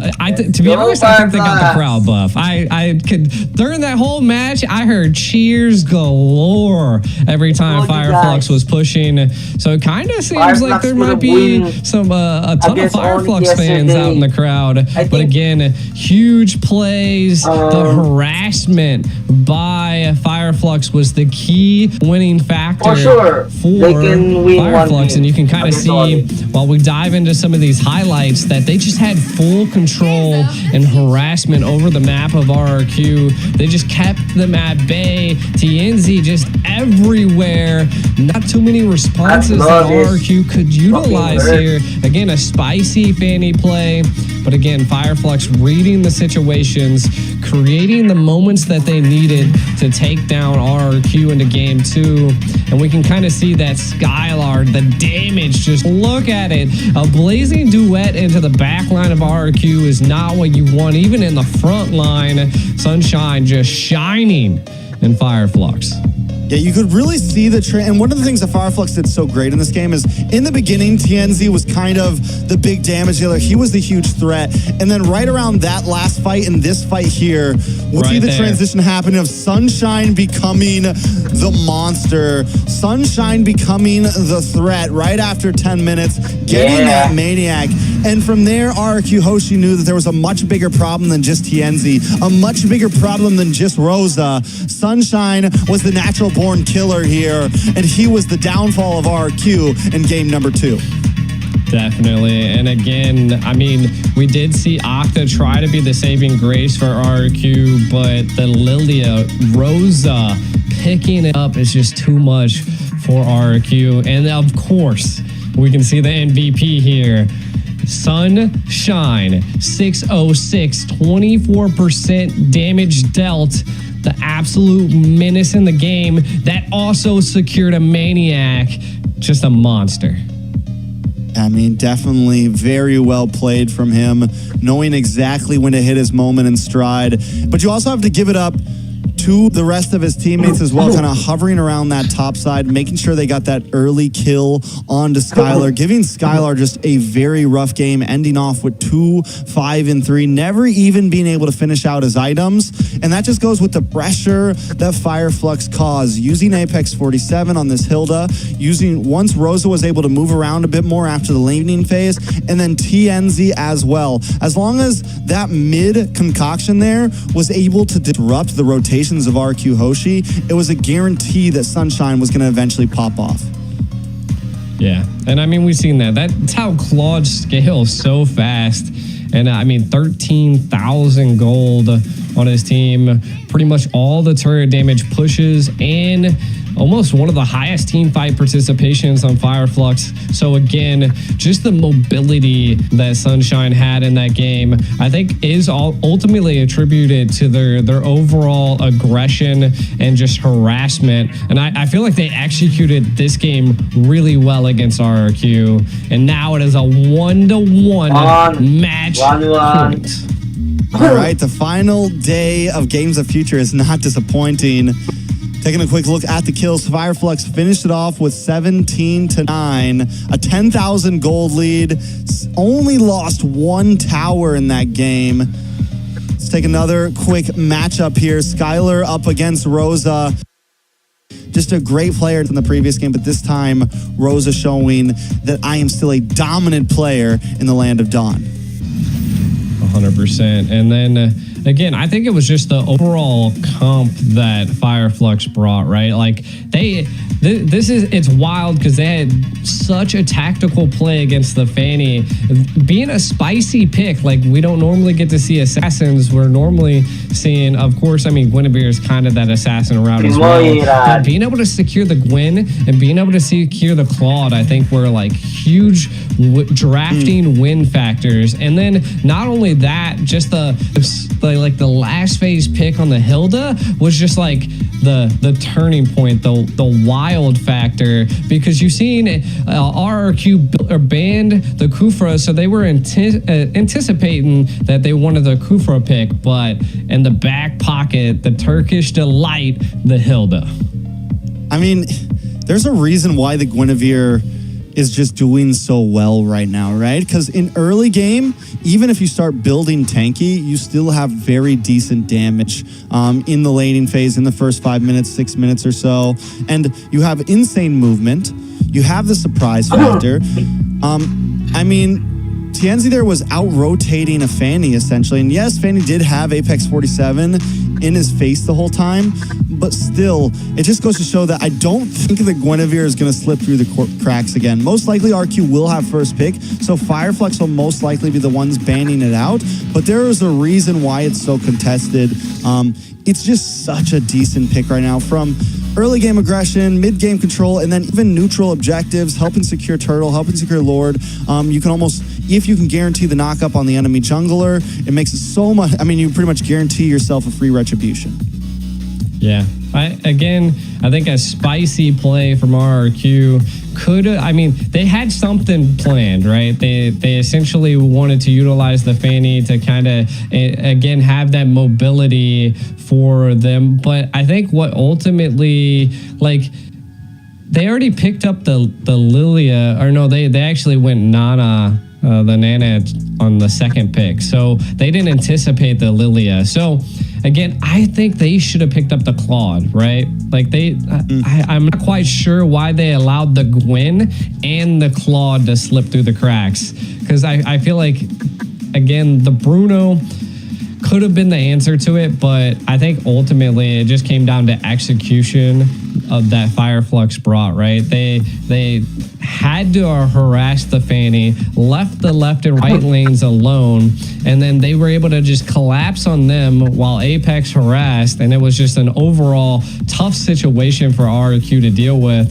And every chance, I thought they were going to win at that Lord fight, but then Sunshine, that Blazing Duet definitely turned the tides into Fireflux's favor, and then the snowball started to happen, and RRQ just couldn't stop it. You know, Claude, it's insane to think how Claude has just stuck around in the gold lane meta for so long, and he's never really been touched. He doesn't get too many nerfs or buffs, and every time before a major tournament, I think everyone always thinks, oh, this is going to be the great marksman. Oh, no, it's going to be this marksman. Oh, no, it's going to be this marksman. But somehow Claude always just ends up as one of the most picked marksmen. And it normally, because in the beginning of this tournament, in group stage, even then, he wasn't like the most picked. He wasn't the most cryoed gold laner. But now as we're encroaching onto the grand finals, we're in top 3, top 4, top 6. He is that marksman once again, and it's just the mobility, the ability, especially in such a high CC meta, because he already has the BMI, the flicker pretty much built into his kit. You can opt out for the Purify, and it just works so well. And he's not only shredding down tanks, he's doing insane damage onto everybody. I mean, there's just no escape from this hero right now. I definitely agree with you. I think if he's on the hill, you need to pick him up, and that was maybe the downfall. That was maybe one of the huge losses for RQ there. Yeah, I definitely felt like that was the little bit of a drafting problem right there, is that, like, ultimately, to be honest, I'd rather deal with a Ruby than a Guinevere or even a Claude. So again, kind of letting that utility out might have, and it could have been that them banning it was one of the the decision factors by Fireflux to pick up the Hilda. If they would have maybe banned out like the Claude or even the Guinevere, it could have forced them to go the Ruby route instead of the Hilda. And then the Fanny, again, the Ruby is still such a clutch pick because it can interrupt those assassin dashes and dives and what Fanny has to offer. But again, I think it was just ultimately, there's just so many great heroes right now in the meta that it's hard to predict and ban everything. And again, it just goes to show that this is, I want to say, to be honest, like one of the most diverse metas we've seen. You don't know what a team is going to pick or play. And when they do it, they have a mindset and just something ready. They definitely need something ready now. It's match point for both teams. And I still give it, RQ controlled game number 1 so well. Even though Fireflux was kind of winning a little bit in the laning phase, RQ still had map control. They still had macro. They still felt like they just had their hands on the wheel the whole game. We come into game 2, and Fireflux seemed to do the same exact thing to RRQ. So I think it's everything from draft to in-game to all of it. Draft is definitely going to be important, and it might not be the time to get spicy here, right? It might not be the time for anything too crazy. It might be the time to keep it basic. Don't let anything too crazy through. Don't let the Guinevere through. You know, some of these very powerhouse picks right now, and just try to beat them with the same way that RRQ beat them in game one. Maybe put a very quick moving EXP laner in, put Banana on something he's very comfortable with, and just try to control the map. Yeah. And again, I believe RRQ is really good at coming back from something like this. So again, even though that they are down, they had this draft wasn't the best, and Fireflux was able to counter the draft that they picked. They are going to be the ones that are going to be first picking this time around. So again, I feel like this is the time that they'll be able to, you know, reflect on what happened last match and kind of come up with a plan of action to control Fireflux. Fireflux, to be honest, like they could just keep doing what they're doing, right? Like that, you kind of said that, you know, RRQ was, you know, controlling a little bit of the first match, but I think, you know, Fireflux was doing a good job at fighting back and, you know, just slinging punches as well, you know? So I think Fireflux could just keep what they're doing. If there's an assassin hero into play, keep up the harassment, maybe fight mobility. Again, there's just so many options that could have been a factor and could have been played that it's really hard to ultimately break it down just because it was just such a clutch game there by both sides. Both drafts were definitely grand finals worthy, you know, even though it's the third place. I mean, so with that being said, I know in the beginning you felt like RQ was the favorite. Who do you got on game number 3? I still think RRQ would be the favorite, and it looks like they're not first pick this time around. I don't know if it's something they get to decide, but it looks like they are second pick again. So I know in a lot of internationals, the loser gets to pick a lot of the time. To decide. I don't know if it's I don't know the exact format on this. It's been a little we while, do normally see them switch, but I think so. Either every team has been favoring blue, and that's why they've been switching nonstop. Yeah. Or maybe it has been loser picks, and this time RQ's like, no, we want second pick. They do ban out the Guinevere. They're banning pretty quick. Okay. Hopefully this is going to be a whole different game. We're going to play it real. Yeah. Yeah.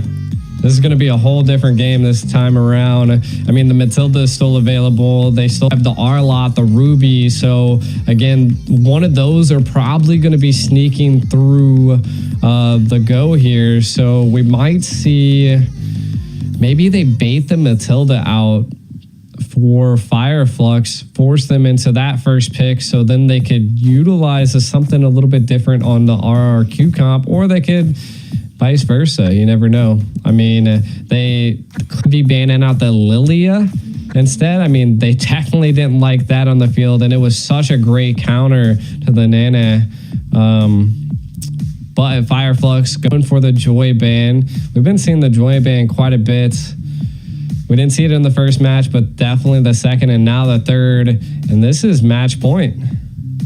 Yeah, I mean, everything's on the line here. I think it's 120 grand on the line right here. So even though it's just a third place match, quote unquote, it's still a big thing for both of these teams, especially a team like Fireflux, who has never gotten this far in an international event. Even in previous years, they've gone from top 8 to top 5, things like that, but never been able to really push the limits, and that's where they're at right now. RQ is not going to ban out the Ruby this time as their third ban, opted for that Gwynny and still keeping the Matilda and Barat. So Apex 47 going to quickly yoink that up. RQ Hoshi now, quick to response. Last time, what was their last first 2 picks? It was the Nana and the Minotaur. They could honestly still go for something like that. I think it could fit here. Yeah. I mean, they pick up the Minnow quite a bit. Maybe, again, the Arlot is still on the field, so I'm not quite sure how comfortable they are with utilizing the Arlot, but could be a good thing. picking up the Nathan. I did feel like that they need to load Skylar up first because he just seemed like he was having a little bit of a difficult time. There's the R lot, so I like it. I like this is a very tactical approach. Again, has the sustainability to work with, depending on because it's Flex Hero too. It could either go Roam or it could go EXP. So, I mean, and it is in Banana's hands, but could still be swapped around. So I feel like that's something we got to keep on our mind. Yeah, it's definitely possible. It could be a Roam. It's definitely possible. It could be an EXP. And we know RRQ Hoshi thinks very highly of this R-Lot. They've banned it the past 2 games. And it's been a solid pick so far in games of future. And with the range that it has with the final slash, you can kind of displace this Ruby if you need to, right? Without getting close. And a lot of heroes have trouble with that, right? A lot of heroes have trouble getting CC onto Ruby because Ruby's so good at just stopping that. But Tienzi gonna pick up the Nolan here. So we're looking at early game aggression from Tienzi. Tienzi, we saw it last time on the Gwenny, but this time you're not going to build tanky on a Nolan. You're going to commit from beginning of the game to the very end. And I feel like you need an assassin type hero like that to be able to possibly catch Skylar, right? And again, we could be seeing some type of EXP being picked up maybe by Fireflux. Could be a CC. Again, RRQ could flex this R-Lot into the Roam slot and pick up CC to be able to have that front line. I do feel like they need to build that front line for the Nathan. And that's why Sunshine picked up the carry, right? Right away, the Phoveus, though. Oh. Is that insta pick? Mid lane EXP? I mean, mid lane EXP, anywhere. Roam, wherever you want to put him, wherever you want. I think he could actually. You might want to. I mean, I think Roam or mid might actually be pretty viable, just because you really want him to be on TNZ as soon as possible. You want him to be involved as soon as possible.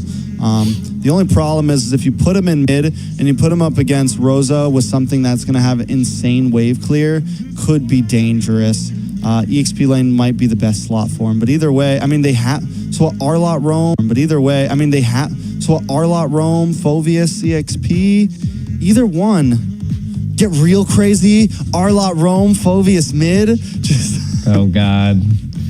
That's a wild. They have the magic right damage. Now. They have the magic damage with the Natan in the gold lane. So really, not picking up an insane burst mage, eating a big loss.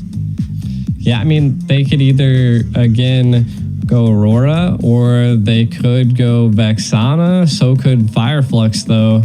I mean, both of those options are still available for both sides. They do need a little bit of crowd control on the side of Fireflux because the Ruby's there, but I feel like it's like slight displacement and slow instead of full CC.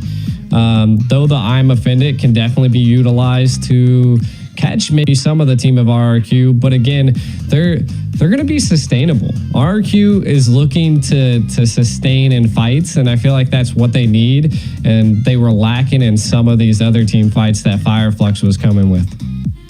The last time Fireflux picked up this Nolan, they had a very similar enemy. They went up against Burn X Flash. They went up against the Phoveus. They picked up the X-Borg. Which is a good answer to the Phoveus, especially if it ends up being EXP lane versus EXP lane, because X-Borg just chips. He never has to dash. He constantly just moves and kites. And it's just a solid answer overall, especially if RQ Hoshi decide to go on something bulkier in the jungle here. So that's definitely something we could be seeing from the side of Fireflux here. With Vexana banned out now, we still need mage. You said it earlier, Roar is still open. Other than that, man, we're running out of ideas for mid lane. I think RQ Hoshi might have to put Phoveus on mid at this point. Go. Oh my God, I was right. Wait. Roam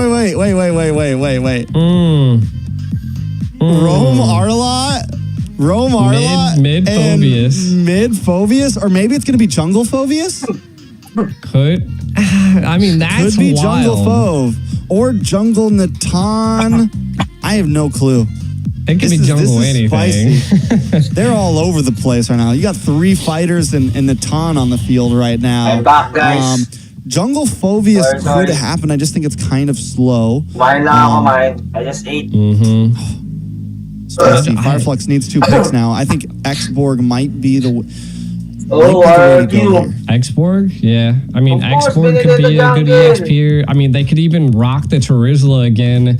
They just need something a little Where's bit the tankier.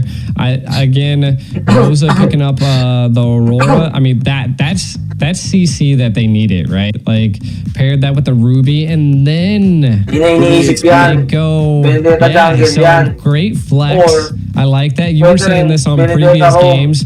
Be available to flex that Ruby if need be. So bait Flux drop was so the good. Tigreal until the end. Wow. Because here's the thing, where did they lose last time when they picked up the Benedetta? The problem was Yeah. that when Ruby was the roam for Fireflux, Ruby was not able to peel or protect Sunshine or Rosa. This Look time, at the drop, guys. Look at the Alien's drop going to be able to hold Fireflux Apex 47 is going to be able to hold the front line with that TIG, and Ding, Ruby can ding. kind of play the mid of her Ruby. team a bit more, kind of rotate from the front line And to the back Aurora. line and be able to stop them. All But of they're them, all of 4 them are fighters. AoE damage. 4 fighters. They finally locked in a Martis for the side of RRQ. This looks like a Knights of Fate from like Either- NACT. either This looks like a Knights of Fate composition from NACT like last season or 2 and seasons then ago. meet 4 Obvious fighters Meat. and a marksman. For sure, Poppy Smith. RRQ risking it all at match point. Definitely Wow. not the most down-to-earth composition. They do have counters. They do have answers. But What is wrong is legit. is this, We saw that before. this abnormal draft Haji going using to that. really work? Is it going to be glued enough together enough? I think, I would hope, and I feel like this is what we're going to have to figure out coming into this match. Again, I think it's another wild draft by RRQ and a little bit more of a straightforward one by Fireflux. So, again, do they get out draft because of this wild pick? Maybe meta setters. I mean, 4 fighters is quite wild into this comp. Again, the Fireflux. I mean, they're looking good from my opinion, you know. And I kind of was rocking the RRQ, but I think right now I'm gonna go back to textbook and I'm gonna just say Fireflux is kind of winning this one right now. Fireflux's draft is definitely the more the more normality, right? It's textbook. Yeah. It's simple. We did not get crazy for match point. We did not get crazy for 120 grand. RRQ, I think RRQ, all right, if they want to do this, we're going to have to try to beat them down with something a little bit different. They do have rotation. They do have the surprise factor here. They have aggression. You have the Benedetta to be able to get to the back line. You have a lot of answers. The question is are those answers going to mesh well together? There's a reason why you have a mage. There's a reason why you have a marksman. There's a reason why you have a roam and all of these different heroes meant for their roles. But RQ trying to break the boundary, and that was a new entrance to the Land of Dawn there. We haven't seen that one yet. Coming in from the top of the chessboard, RQ up against Fire, Flux, Esports. One match to rule them all. And Brusco all ready to get an aggressive. Ooh, did he get it or not? Apex, though, also with the aggression. Ooh. Gonna walk he's right gonna into get clapped Brusco on. there. Brusco able to get the first blood. That's huge. That's huge. Oh, sorry. Kind of breaking some things down. We see the R-Lots I thought on there's the no road. R-Lot. Phobius is in the mid. course. And, I mean, R-Lot- again, could be a R-Lot good room. play here. I feel like RQ, what they really need to do is do what they're doing right now. Come Just on, keep the Sunshine. harass up. Oh my Harass God, they TNZ. banned- Do exactly what Fireflux did to you, RQ. banned, Now, the side of Fireflux, they got to keep RQ Hello, at bay at this MLBB. point. They have the mobility. They have the Martis. So RQ's looking for that early game, the snowball. So Fireflux, if they can stop that, keep them at Yo. bay, I think that's their win conditions here Did in they the ban early the stage. cloud? I do want to say that when it comes to Because that first turtle, will be, RRQ might a have the big advantage second here. With so many fighters, fighters are going to kind of have a nice early game punch. They're going to have a nice early game spike. You have the smartest. You have plenty of CC ONIC on the BREN. side of RRQ. Later, bro. Fireflux might want to fight elsewhere unless BREN will TNZ wants to be, go for kind of a cheeky steal here. Stream later. Rosa still hasn't hit level 4 After yet. this. May not have After it this for the RRQ first turtle. versus Fireflux. Yeah. The biggest thing that I am seeing here is we have a lot of purifies picked up by RRQ, right? So they're looking to get out of Rosa's sets. They're looking to get out of Apex's sets. Same with Alien. I mean, there's just so many opportunities that they could get caught. RRQ looking to take this first turtle, though. Able to secure with no problem. Apex in trouble.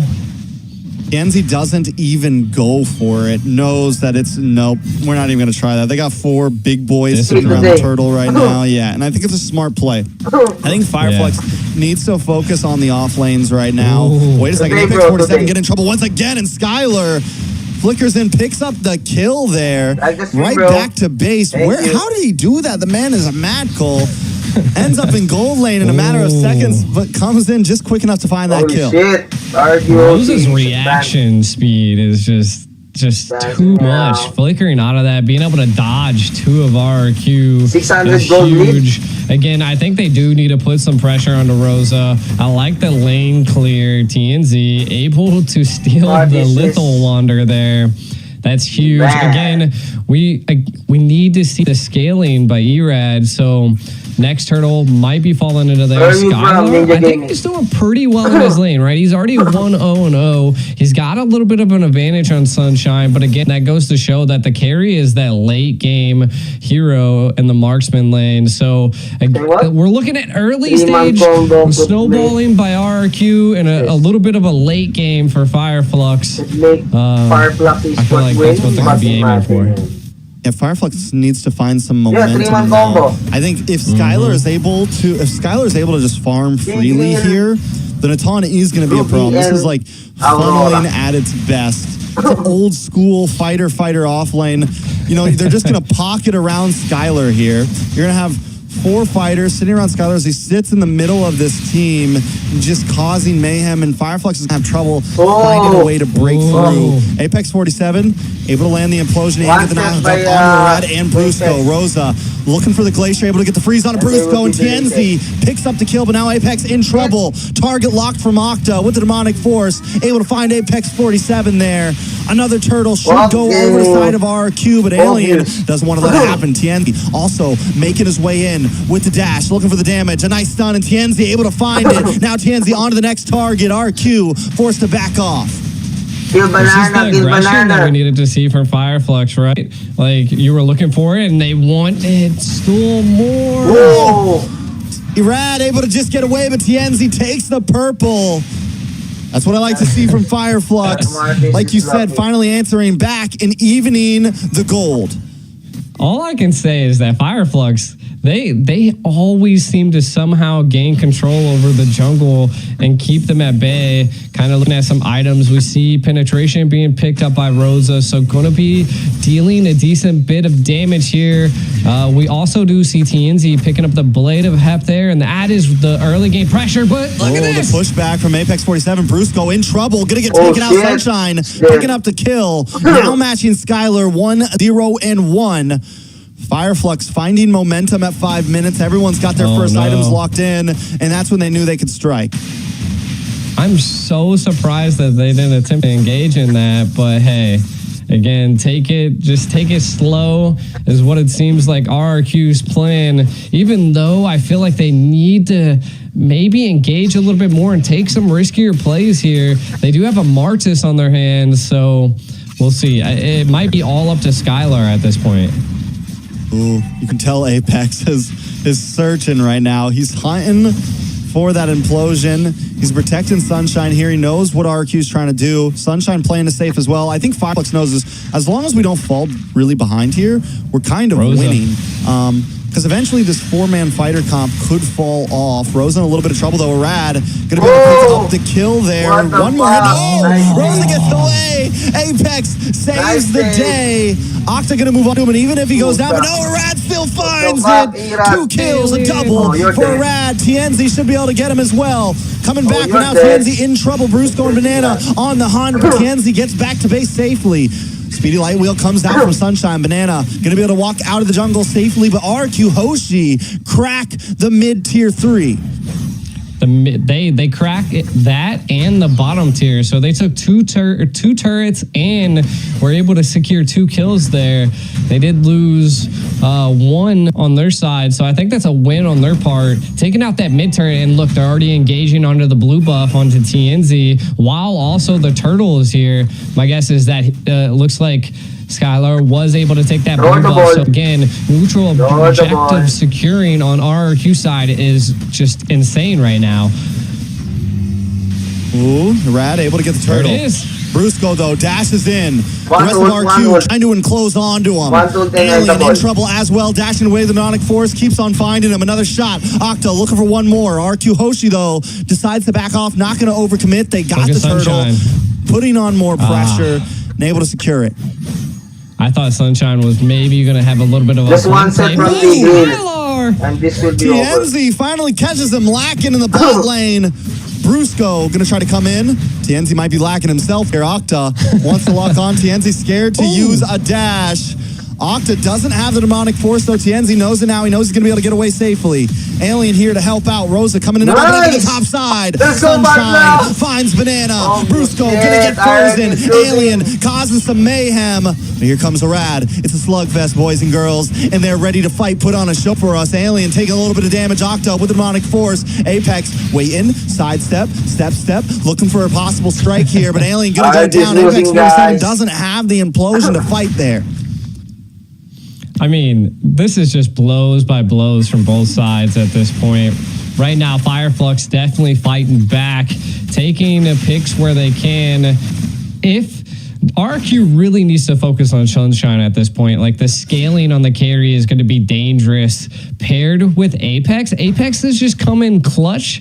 And so is Alien. To be honest, like TNZ has been able to escape situations that he normally shouldn't be able to. The final slash by Brusco going wide sometimes. So again, these little mistakes are playing into Fireflux's favor.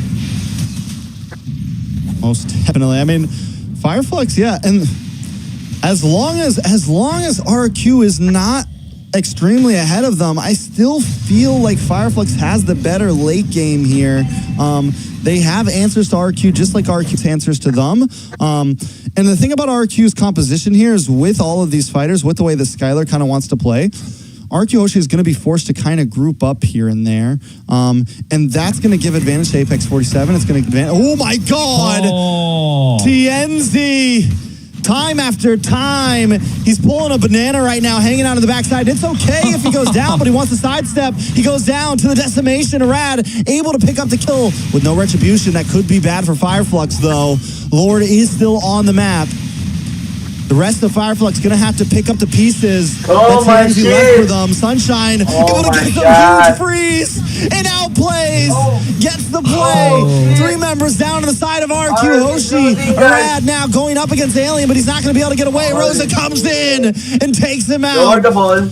That's 4 down for RQ. Skylar finally back on the map, but Fireflux taking control.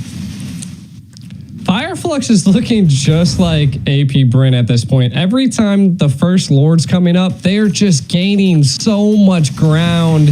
And being able to secure this first Lord and taking 4 of RQ is going to be troublesome for RQ. Again, you got to give it up to Apex. Apex paired with Rosa with that frigid glacier and the implosion was just too much for RQ to take. The Ultra Instinct is real right now for Rosa. He's dead. Brusco now in trouble as well. He's Rosa putting dead. another kill into the pocket. Fireflux relentlessly advancing right now. Not looking to give RQ any time to breathe. Yeah, this is rough. RQ really needed that snowball early on to be able to scale. Again, Octa doesn't have a death. It's kind of looking like just like last match. Octa's going to have to start popping off as well. TNZ just keeps finding Skylar. So I feel like if RRQ wants to stay in this game, Skylar is going to have to stop getting caught by TNZ. Yeah, but Fireflux, man, they're going to take all tier 2s. Lord won't get the crash, but we're looking very similar to game number 2. Fireflux breaks it down to nothing but inhibitors on the first Lord. RRQ Hoshi, man. It's like, who do they even go for? Because they got to worry about TNZ. They got to worry about Sunshine now. They have to worry about Rosa. It's a tough call. And they have the players that can kind of pick people off. But if they split up too much, they get taken down. And if they group up too much, they have to worry about the implosion and the I'm offended and the glacier. Yeah, right now I feel like RRQ really just needs to. They have the Benedetta. I like what their approach is now. Do some split pushing. Where's that tactical, positioning that we seen from Banana in the first game? I feel like with that, with baiting out utility from Fireflux before full frontal engages, RRQ could turn this around, but they have to do that. They keep running into every ultimate that Fireflux has face first and they just think they're not going to have any repercussions. Yeah, I will say this is the difference. One of the differences between the time that we saw Banana able to do that was exactly what we said when we saw the draft is this time they have the Tigreal on Apex 47 and they have Alien in the back line and they have Rosa also kind of protecting Sunshine here. So it's very tough for Banana to find any kind of angle here. This time, Fireflux are the hunters, man. I think they just have that card. Banana's not going to be able to do what he did last time. I feel like the communication right now from Fireflux, they've kind of read the map at this point. They know that Banana's just kind of, they don't know where he's at, but they have an anticipation that he's in this bush and Apex is watching it. Once they see this, and they found it. This is going to be a little tough situation here. Do they go for it? Conceal play. Coming in. But not today, Banana, not today. Taken out. That's going to be a big advantage for this Lord. But RQ isn't going to let it stop him. Alien, TNZ, Sunshine chipping away as Alien tries to zone out a Rad. Just keep him backed up. But Fireflux going to change pace. TNZ moving position. Taking a lock onto the purple buff. Back to Lord now. Waiting for the rest of the team to come in. A nice reset to buy the team some time so that they can make it a 5v4. Look at the damage on off to Sunshine. Speedy light wheel. Deletes him down. Skylar forced the entropy back instead of forward. RQ got to go running back to the bases. Fireflux takes another Lord. The passion that they've had from last game, bringing it into this game, RQ definitely seems to be down in the dumps, and Fireflux are they are roaring and ready and on fire at this point. Another Lord going to be barreling down RRQ's lane, kind of taking a look at some of the items again. Name's almost online, but Sunshine is just overall controlling the damage at this point, fully built for this next Lord push. I think RQ, they can defend it. All of them are alive. They still have all of their tier 3s, but again, this is going to be an enhanced mode. It will crash into a tower, and the base will be broken open, and Fireflux looking to take as much as they possibly can here, Trex. All right, let's see how they do this. Lord going to be a little delayed on the bot side as Fireflux pushes in on the mid and top. Waiting for that connection.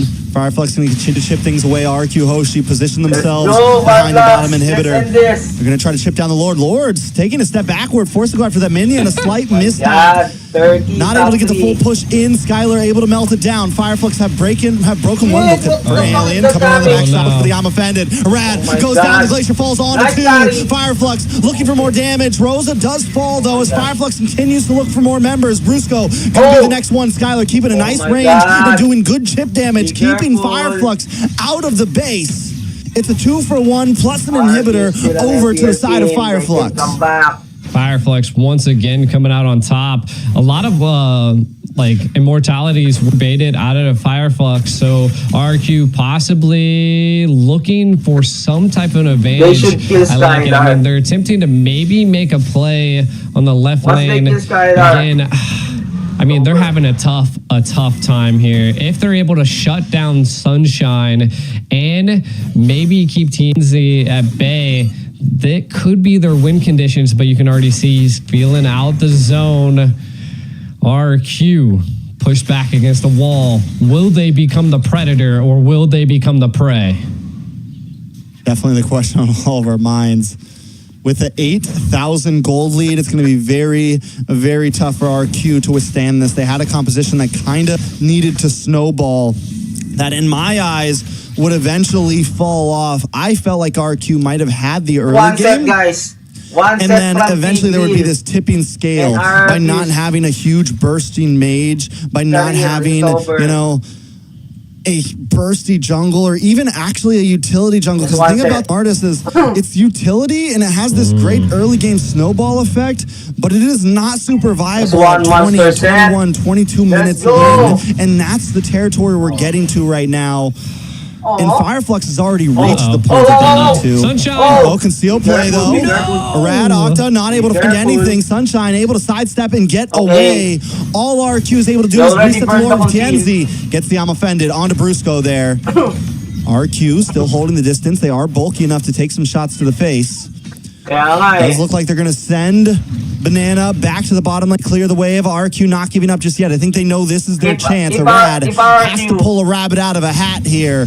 Has to do didn't, something crazy or if they TNZ want to got survive. here. Yeah, and they know They're that they're done. not going to engage here. need to TNZ get now down. stacking up the red and the purple. They've just baited out a decent amount This from guy is RRQ the only one that Hoshi. gets They red. just don't have the conceal play. Skylar's ultimate's down. And again, I mean, just a little bit of this bait is what they Doing need. Apex. Apex is just so good at finding everyone. Apex He just can doing read the map map so again. well against RRQ. God. And keep our eyes on TNZ as well, hiding out in this bush. He's going to go clear the waves. Banana finally looking for a position into the backside. No eyes on Banana Banana just trying to yet. go back line. Going to come down to I mean, does RQ Look at the even minimap. really? I feel like you mentioned earlier Look they at the need to try to minimap. find an Banana angle, trying to and go they're just back line. coming at Fireflux head on. Maybe looking for a bait, maybe looking for someone to overstep, but Fireflux is not taking that risk. They're not taking that step at Banana all. is, They're going to start chunking in onto this Lord now. Rad still kind they of should playing the burst the fiddle Lord. here, back and forth. Fireflux Burst not the Lord. fully Banana is not committing there. either. We're Okay, about that's- 2 minutes that's in the onto this view. Lord dance. Alien finally gets That's the the lock view. on They onto show Rad. Banana. Rad still able to back Okay. up. Back and Burst the Lord, forth they burst the go, Lord. G. Burst the Yeah, they're Lord. burning the Lord now. Keep them at bay. Can you Nice get in one. there? They can't. Nice, guys. They can see Oh. play. Oh, but Bruce going to the backside with a final slash. A huge implosion, though, onto 2 members. Sunshine taking a lot of Nice damage. one, Banana trying to buddy. lock on. And in comes Octa. Pops that immortality onto Sunshine. Still looking for a finish. Skylar flickers in and finds the kill. RQ That's okay. finally That's doing okay. Don't something panic, major guys. here. Find Don't a panic. kill. Rad, though, taking a little too much. He got Fireflux there. response He by got there. finding the jungler from RQ Hoshi. RQ back Why to are you base running? now. It's 4 Why are you against 4. running? They lost the Lord. They find Why are you Sunshine and they running? lose a Rad. Do you think it's a good trade for RRQ? That's I the mean, view, guys. I think so, right? This is a Fireflux little bit is of the just waiting breathing for room they Banana to needed. I mean, appear 21 seconds map. until Mostly. Sunshine comes so that back. they can burst the Lord. Again, not having your marksman for a Lord push is going to be rough. Come back. I mean, they have TNZ, so they still have There's no damage, come but back I think here. they're lacking just a little bit, Fireflux and I think is, RRQ Oh. can breathe once again. TNZ in trouble. shit. TNZ in trouble. Demonic Force locked on. They're trying to slow him down. Nice Sidestep. one. TNZ Oh. with the Go flare, ahead. the flicker, the dash, the Nice moves one. and the Oh, grooves. you're too Octa, deep, not Octa. today, You're sir.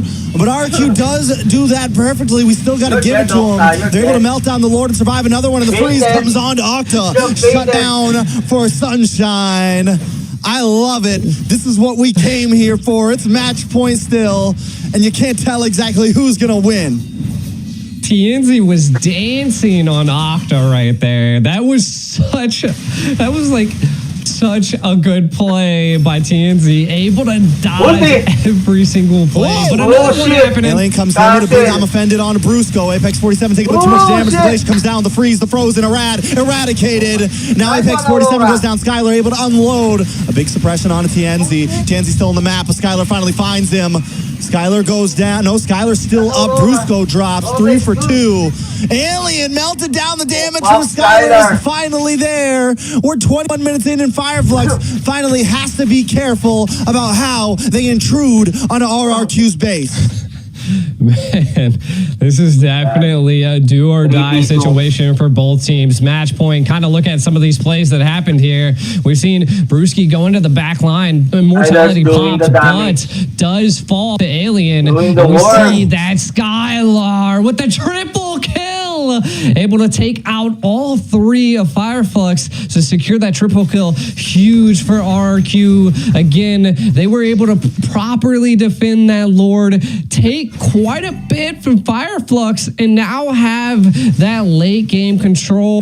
Even though Octa was, I feel like the play that Octa did was kind of just to give RRQ more breathing room, right? Again, I like it. TNZ wasn't able to, push the Lord. Now RRQ looking to take the Lord. Yeah, they're not wasting any time at Apex with the conceal play, looking for a Rad here, just trying to zone him back. He gets the implosion. Damage still not there. TNZ in trouble. Brusco's locked onto him. Petrify onto Sunshine. Sunshine forced to run away. Banana might be able to catch him here. Eye for an eye. Sunshine back in looking for the outplay here. Banana goes down, still has the immortality. RQ forced to go back to base because minions are closing in. Alien look the lockdown onto Brusco here. Brusco looking for the outplay himself. The man is gone though. Alien finds the kill. 2 members of RQ Hoshi down. Fireflux could take a free Lord. Monster. Yeah, great play by the Sentry there. Definitely shows quite a bit of Fireflux out. Oh no! Nice freeze, lands onto a Rat. If they get a Rat out here, oh my God. That's it. Immortality pops. One more hit and no retribution for the side of RRQ. It's a 60-second death counter. We're 23 minutes in, where every second counts. But Skylar finds Rosa. The damage from Skylar right now. He is their only hope. Can they defend one more Lord push? Can they turn the tables? I mean, they definitely need Rosa at this point, and you can kind of see they're baiting the Lord, trying to allow the time to tick down onto Rosa. They're trying to full team push so that it will, to go here. I still don't know if Rosa is going to be there. I think they were waiting for that wave of minions to come out, so the Lord didn't come out with the minions, and that does give them a little bit of time. If they're able to hold this out, this could be the final push. RQ looking to hold on. The Lord. This is such a tough play. We got to say that Skylar definitely has the damage. No boots are available. Sold everything there. So as well as on Sunshine. Whew. RQ. Yep. Are you going to become the Predator? We'll see. Can the King of Kings take down Fireflux here? Fireflux is going to make a name for themselves, continuing to build the hype around Turkey. But look at the melting onto Skylar there. Are we going to go another Lord? Alien getting chipped away. Fireflux cannot enter the house of RRQ right now. They're going to need to find a play elsewhere. The chokehold is too much to deal with. The damage of Skylar is unleashed right now. Fireflux backing off. I mean, this is kind of leading into RRQ's position. I do like the play that Fireflux is trying to do. Get RRQ out of the base. We need to make plays, and mortalities are there. You have 3 of them picked up by Fireflux. They just need one key play. If they're able to capture Skylar, that is going to be the fall of RRQ. But man, what a defense that they are playing, and I am offended not able to utilize. The retry comes out onto Alien, but again, just not enough. They are just they need to trying to get something. They need to kill Skylar. Yeah, they want Irad, man. Irad has to be more careful. If he gets taken out, they need that retribution, right? And Irad has a wonderful retribution. As long as he can gain position, he can compete for the 50-50, right? He can definitely compete for it and come out on top of it a lot. The problem is he hasn't been able to step into the Lord pit. But now we're at a point where RQ Hoshi has scaled. I'll swallow my words because right now they have a decent late game. It's still tough for them, though, to find the right positions. And if Irad gets caught off, they're not going to be able to compete for Lords. It is true. And I feel like and it's kind of hard for RRQ right now to make a backdoor play, right? Just because the turrets are there, but if they're able to get a team wipe, I feel like that could be a play, right? The turrets won't even matter this far into the game. We're looking at somewhere around like 70-second death penalties. So that is why so many immortalities are being picked up by both sides. And I feel like they're trying to bait it out so that they all have immortalities. Rosa picking up rapid boots, by the way. Keep an eye on that. They want to be quick. They want to be able to rotate. I feel like they're just there to CC at this point because they're going to allow Sunshine to scale here. TNZ kind of controlling a little bit of the right of the map. Now, the biggest thing that RRQ is facing is that the minions are just so much stronger for Fire Flux, and that just goes to show that having all of your inhibitors. Have an immortality up, able to back up Skylar, looking for an escape here. They're trying to collapse onto him. Fire Flux looking for the next target. Octa drops next. RRQ Hoshi losing members by the second. Immortality pops for Banana. Fire Flux now finally on top of this game. Skylar's still up though. There's still damage to be reckoned with. Can he make the miracle play here? Oh my god. Fireflux looking to claim a victory here. They moved on to the base, and that is it. A new era for Turkey. A new team on top of the pendulum. Fireflux looking to make a name for themselves, and today they have done it. Turkey, man, what a game. They showed that they've come to play, taking out Blacklist International, and now taking out RRQ. That is a region you don't want to just throw under the bus. They are here to fight. Again, I think that's it was. You know, it's kind of bittersweet, right? We take a look at Rosa and the team members. I mean, they have to be happy to win, but also there's still the salt of yesterday's loss in their veins right now. You know, it's like, yeah, we got third place, but we wanted more from that. It just shows how hungry this team is to be a champion, but still a third place win at an international event with some of the greatest teams in the world is huge for Fireflux. I don't think we can take anything away from them here. They have slowly gone up and up and up on the tier list, earning respect from everyone around. Yeah, and again, it was such a well-played match. RRQ not wanting to give up. There could have been moments where the tide was definitely turned into their favor, but Fireflux just pushing a high-tier team back against the wall non-stop. Again, I felt like their draft, their overall plays are very textbook, and it goes to show that if you remember the foundations, you'll be able to win. And Fireflux just, whew, third place, but hey, you came to fight in a huge tournament, the Digital Games of the future. Wow. Great game. Let's take a look at these highlights though, G. Take us through them. Yeah, I mean, just in the early stages, I mean, we're already at the 9-minute mark highlights, and the implosions were just coming out. Paired with Rosa. Rosa just was, man, that you just couldn't stop Rosa at this point. Paired with Sunshine as well. You can kind of see the conceal plays. They were not allowing Banana to do what they did in the first match, and they've come to fight. We can kind of see Fireflux just sieging RRQ left and right, taking lives as much as they could. The micro plays by Fireflux came out on top. RRQ, they did clap back a little bit though. Fireflux, again, they just had towers and positioning that was key for them. And RRQ just kept frontal facing and taking everything Fireflux had to the face.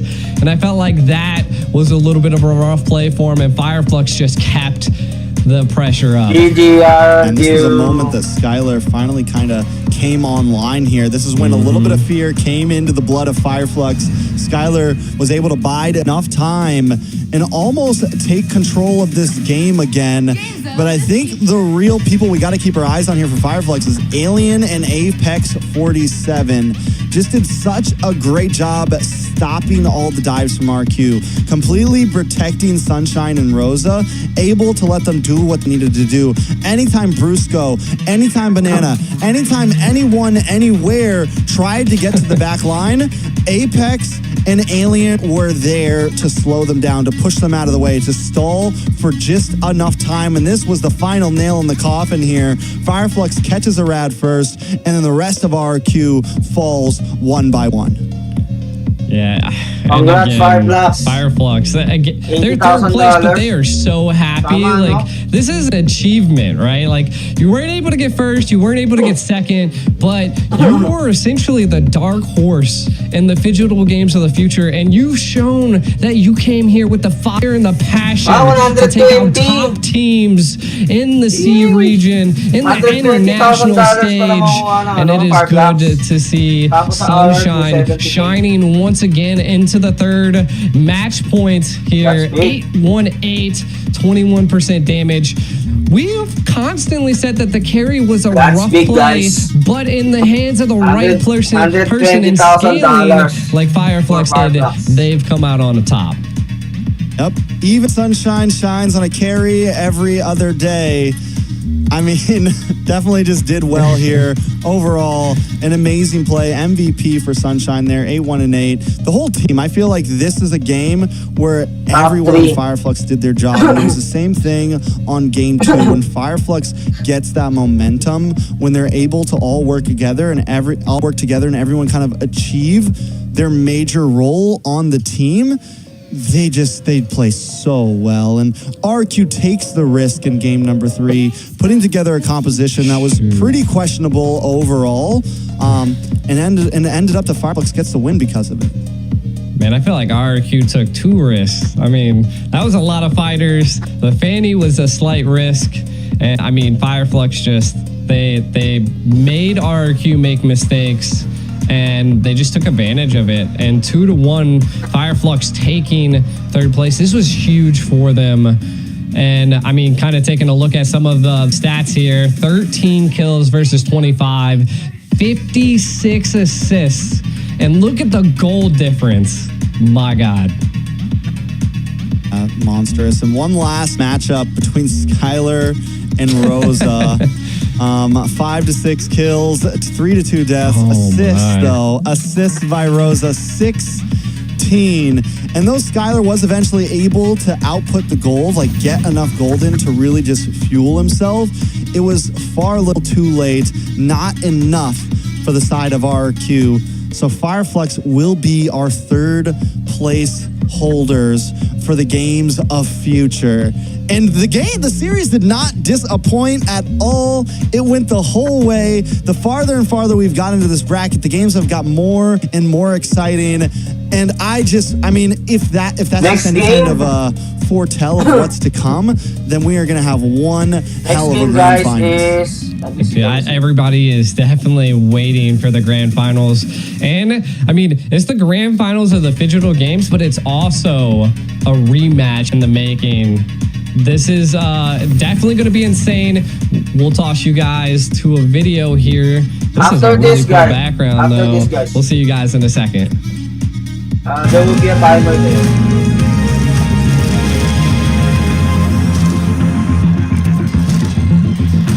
Alright guys, let me mute this one, okay? I need to avoid this copyright. Even though I'm official streamer of this. Выгрызли себе эту победу.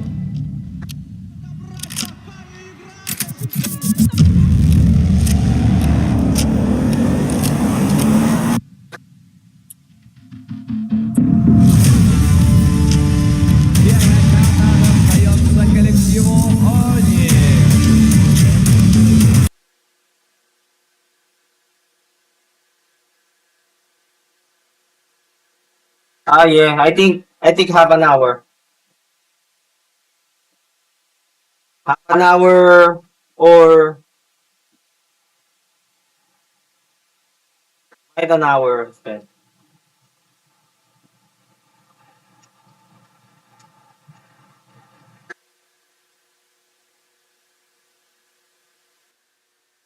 Half an hour or an hour. Not sure.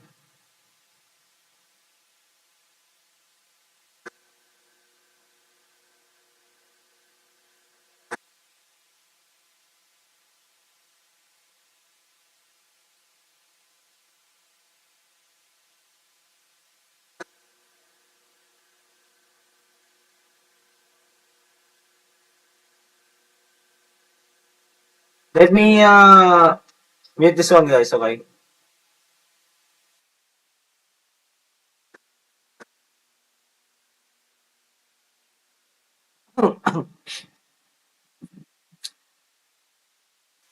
Yes, yes.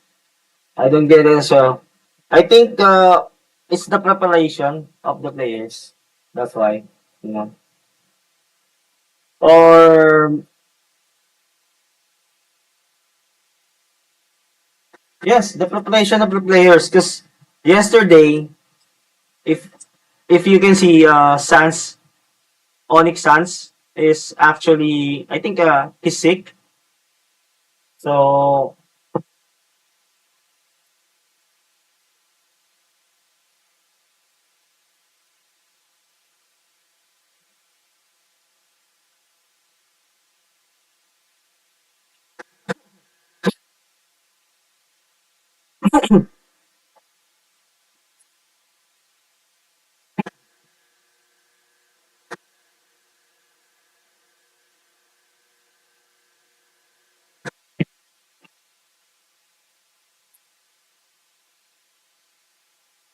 I hope they started already. Both of these teams have had quite the journey, and we can take it all the way back to M5, where they win a full 7 games with AP BREN taking the final game and taking the world championship. But it seems fate would have something in plans, because here they are again at the largest prize pool Mobile Legends has ever seen, in the heart of Russia, in Kazan, on stage, ready to duke it out, go blow for blow. And I'm hoping that we see all 5 games, G. I'm just trying to lay down the groundwork. If you're new here, if you don't know who these teams are, this game is going to be hype. Well, at least it better be hype if it's going to meet up to everyone's expectations, G. Yeah, and to be honest, I think it is going to be a hyped game, right? Like, this current meta that is going on is just insane. It's anybody's game. People can come back from such a deficit, and they can keep the game just held on. So again, RRQ Hoshi just faced Fireflux, and Fireflux moves on to the 3rd place spot. And then our next game's AP BREN versus ONIC. Like you were setting the stage, one of the most anticipated matches of the century here. And that is, it's going to be a revenge match, right? Like, this is the 2nd time that they're going to be meeting once again. Can ONIC take it to AP BREN? If anybody can do it, it's ONIC. Yeah, and as something to kind of reminisce on, both teams have had pretty flawless runs through this bracket. They were slotted on opposite sides. AP BREN start off their run against Ho Boys with a 2-0 sweep. The only match that AP BREN has lost so far is up against RRQ Hoshi, match 2, and then come back to dominate match 3, and that's where they secure themselves into the grand finals. On the lower side, ONIC starts off their run against RCC, and that's where they find their only loss in the bracket. RRC was a team that we have to kind of show some respect to, because they had a long run, and no one expected them to be able to get a win off ONIC. But ONIC still ends up getting the dub in the same fashion that AP BREN won against RRQ Hoshi, then move forward to face against Fireflux, and they decimate them. And this is the team that we just saw give the works to RRQ. It's kind of a tough call to say who had some of the tougher matchups, who had some of the bigger matchups, who's really earned their slot here. Homeboys was a team a lot of us had our eyes on, and AP BREN was able to make quick work of them. Fireflux was a great team, and ONIC was able to make quick work of them. I mean, this is a tough call. AP BREN, we were talking about it earlier. They're just a team that it feels like they haven't even broken a sweat yet, G. Yeah, and again, I think if there's a team that is going to make them break a sweat, it's going to be ONIC, right? Like they just have that tenacity and that grit and what it takes to face a team like AP BREN. Now, I would say like the biggest thing is that the meta has kind of shifted a bit. So there is quite the possibility that we see, again, either team. I would say it's going to be like a 50-50. We went all full 7 matches back at M5, and I can only imagine that they want to go this far again. Just for the sake that it's going to be great entertainment.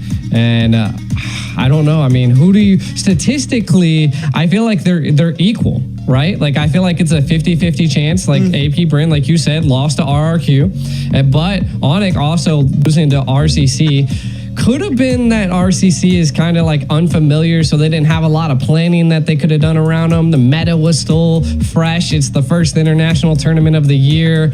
They're still kind of getting the feel of it. Could have been, the time zone difference could have got to them. Who knows? We can make up excuses for days.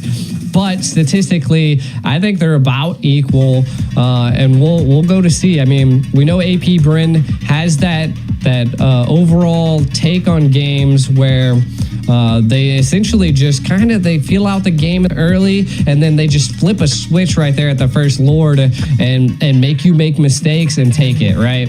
So I want to see what ONIC is going to do to respond to that, and we'll see. What's your take on that?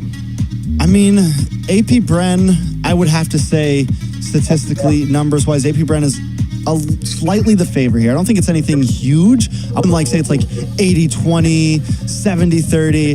I think AP BREN sits ahead a little bit, maybe like 60-40, 55-40. Mainly just because they are currently the world champions. Not to mention as well, this is the same exact team we're looking at from World Championships, to where here's kind of the wild card on ONIC. There's no CW. We have Albert in the gold lane.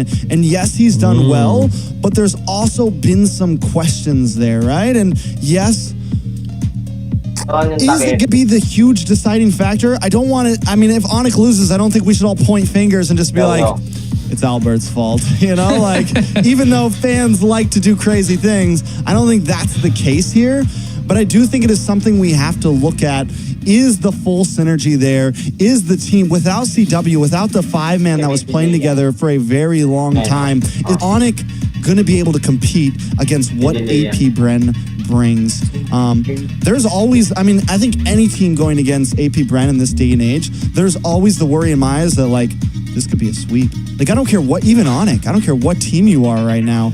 AP BREN is just that dominant. If they catch momentum and you are unable to break it, it is bad. One of the ways that ONIC was really able to turn the tables certain times is they're losing and Keyboy gets a huge play, right? Like the huge implosion play that we saw in M5. Just things like that. You have to find that singular moment to break the flow of AP BREN.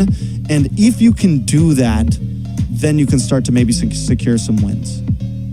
Yeah, and I feel like what you really have to do to beat AP BREN as well is just, it seems like the only time they've ever lost is when they absolutely got stampeded. So you're just going to have full control over the map.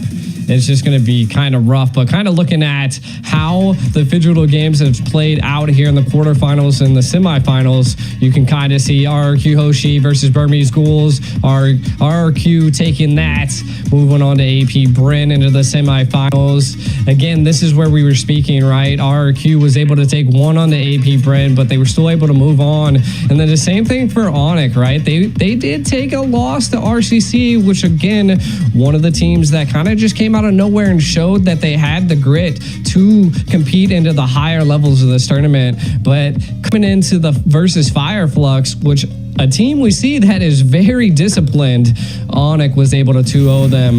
This is just, again, an overall feel of how the tournament's rolled out, and it's just been a great time, to be honest, for all these teams. I think this is a great learning experience for them. And it's interesting to see how the meta has just been changed from the wintertime. something that's big to talk about with AP BREN 2 is overall the depth of their hero pool on everybody on the map, right? If we look at their game against RRQ, Hoshi, there was a lot of outlander picks such as the Clint.